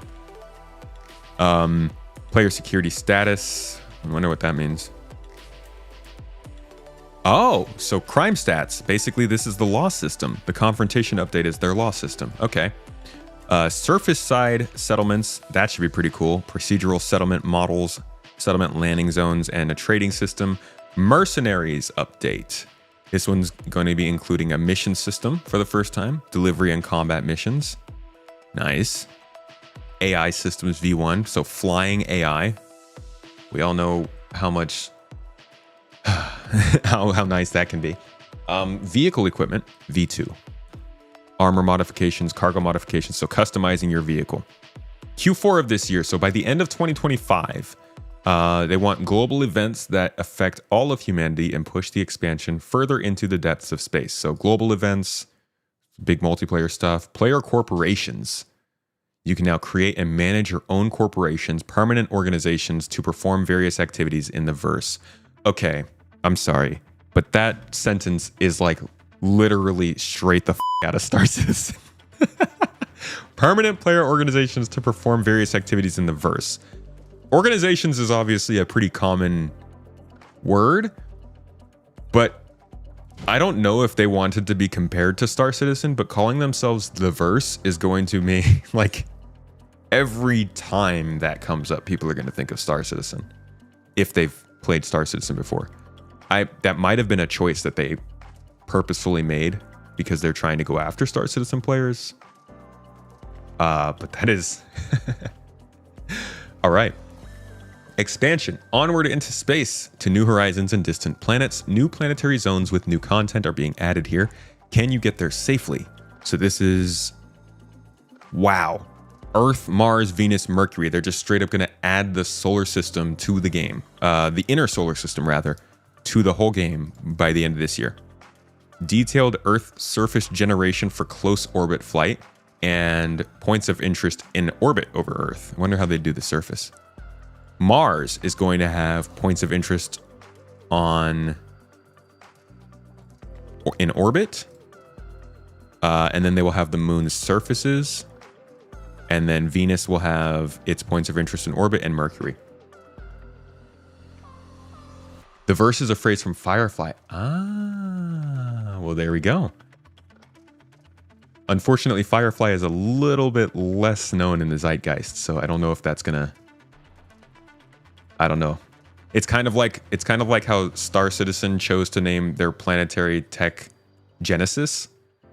Like if you watched Star Trek, you might know that Genesis was that, but for the vast majority of players, it's going to be whatever is most relevant at the time. Everyone knows Firefly? You're kidding me? Oh, I guess everyone except for me. I might be the only person that didn't know that the verse is a phrase from Firefly. All right, end of this year, they don't have any more of the roadmap, so I guess they're going yearly. But the next step is community involvement, new planets, new moons, asteroid rings, comets. Yeah, dude, this is what I keep saying would be the best exploration opportunity in a game like this. Comets would be so cool. We hope to create a real virtual universe where everyone can find something to do. That sounds freaking fantastic. I'm not gonna lie.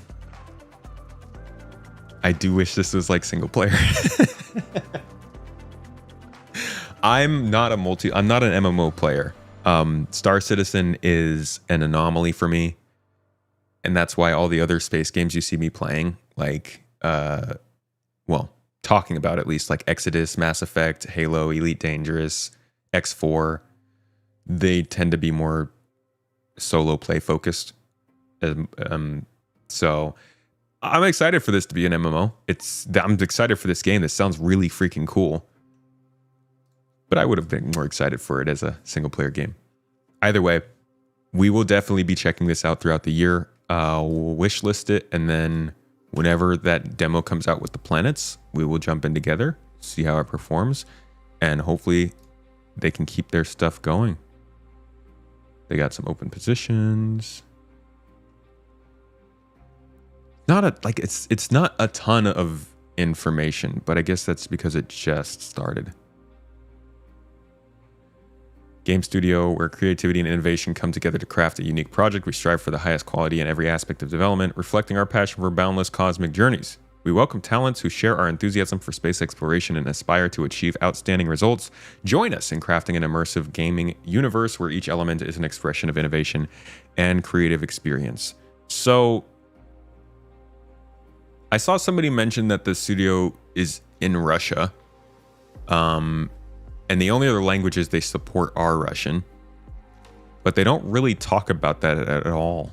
All of the work is remote, but I do think, you don't need to bring the politics of what's going on in the country into the game's development going on, but I think it is worth keeping in mind that a company may have more boundaries to talent acquisition if they are based in a place that's currently, got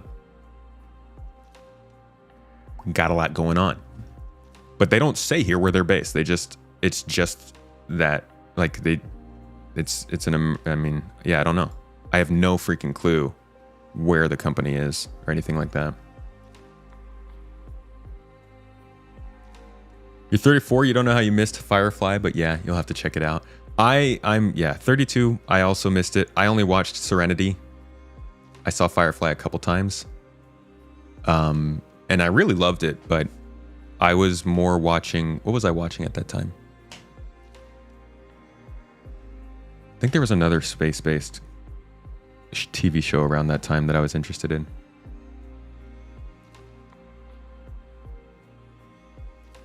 Declares it's not an SC clone. I don't know.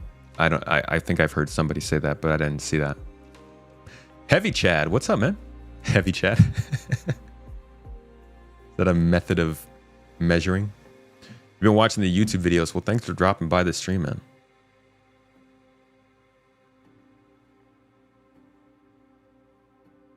Yeah, Alan and Nathan were definitely highlights of that fiction. Oh, I watched a little bit of Stargate Atlantis at the time, yeah.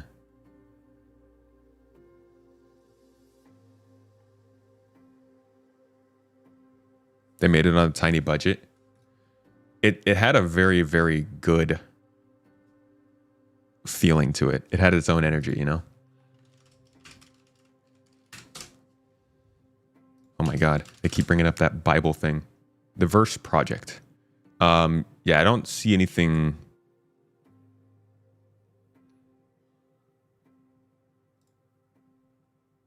I haven't seen anything about it talking about Star Citizen, which is probably a good move on their part. There was a game that I saw last year. See if I can figure it out. Space-based games. There was a game that I saw being worked on last year, and it was funny. On the page, they were literally like, "This is not a competitor to Star Citizen. Please do not think of it that way." But I don't remember what it was. It wasn't Jump Ship. It was another one. It was another indie game that was being worked on last year. Who knows? Anyways, it's always good to see more space games. I'm very excited that we're at a stage in game development that we're basically not going a single year without finding out about a new space game. How long was it that we were just sitting? All of the 2010s almost. Mass Effect released, and then the next space-based RPG we got was Prey, I think. And that was an immersive sim. So that wasn't even super exciting to a lot of people. Besides that, we had to wait until Outer Worlds to get a mainline space game. We had stuff like Everspace and Empyrean and X4, Space Engineers, like these other small games, sure, but the excitement around space games on the grand stage was just lacking for a while. And Starfield, I think, was one sign that that's starting to change. Exodus is another sign. Well, I think Exodus is a return to form, but also like Outer Worlds is showing that that's a thing. Elite Dangerous is making a bit of a resurgence. We're seeing this new competitor or game like Star Citizen coming out. X4 is seemingly extending its development past where I thought it would be. Like the outlook for space games looks so much better now than it did even a few years ago. And that's just great. That just makes I'm just happy about that. That's freaking cool. Firefly was one of the you were really looking forward to before it came out, but you didn't put it on your calendar. Next thing you knew, it was being moved all over the time slot. Sounds like freaking Expanse. Elite Dangerous only started putting in more work because of Star Citizen. I think that they needed to undergo some changes at the company. It seemed like they were spreading themselves too thin trying to support the console. But I think they're genuinely just focusing on the health of that game. And more power to them. All these games should operate mostly in a vacuum. Don't try to do what the other games are doing. Do what makes your game special. And Elite Dangerous has a lot of stuff that they can highlight. Either way, folks, that's it for the Space Tomato show today. Work in progress. I hope you got to learn something today. Hope you got a little bit more input into how the state of Star Citizen is, how the state of, I guess, space games in general kind of are. We can start to do more of these check-ins on the games around the industry regularly. Maybe once a month we can do this and just look at how things are, because there's a lot of choices popping up. There's a lot of fun to be had if you are a space gamer. And even if you have nothing to look forward to, there's still other things you can play when Star Citizen is not going well. So I think that's worth noting, and hopefully deliver that information to you responsibly, reliably, and entertainingly.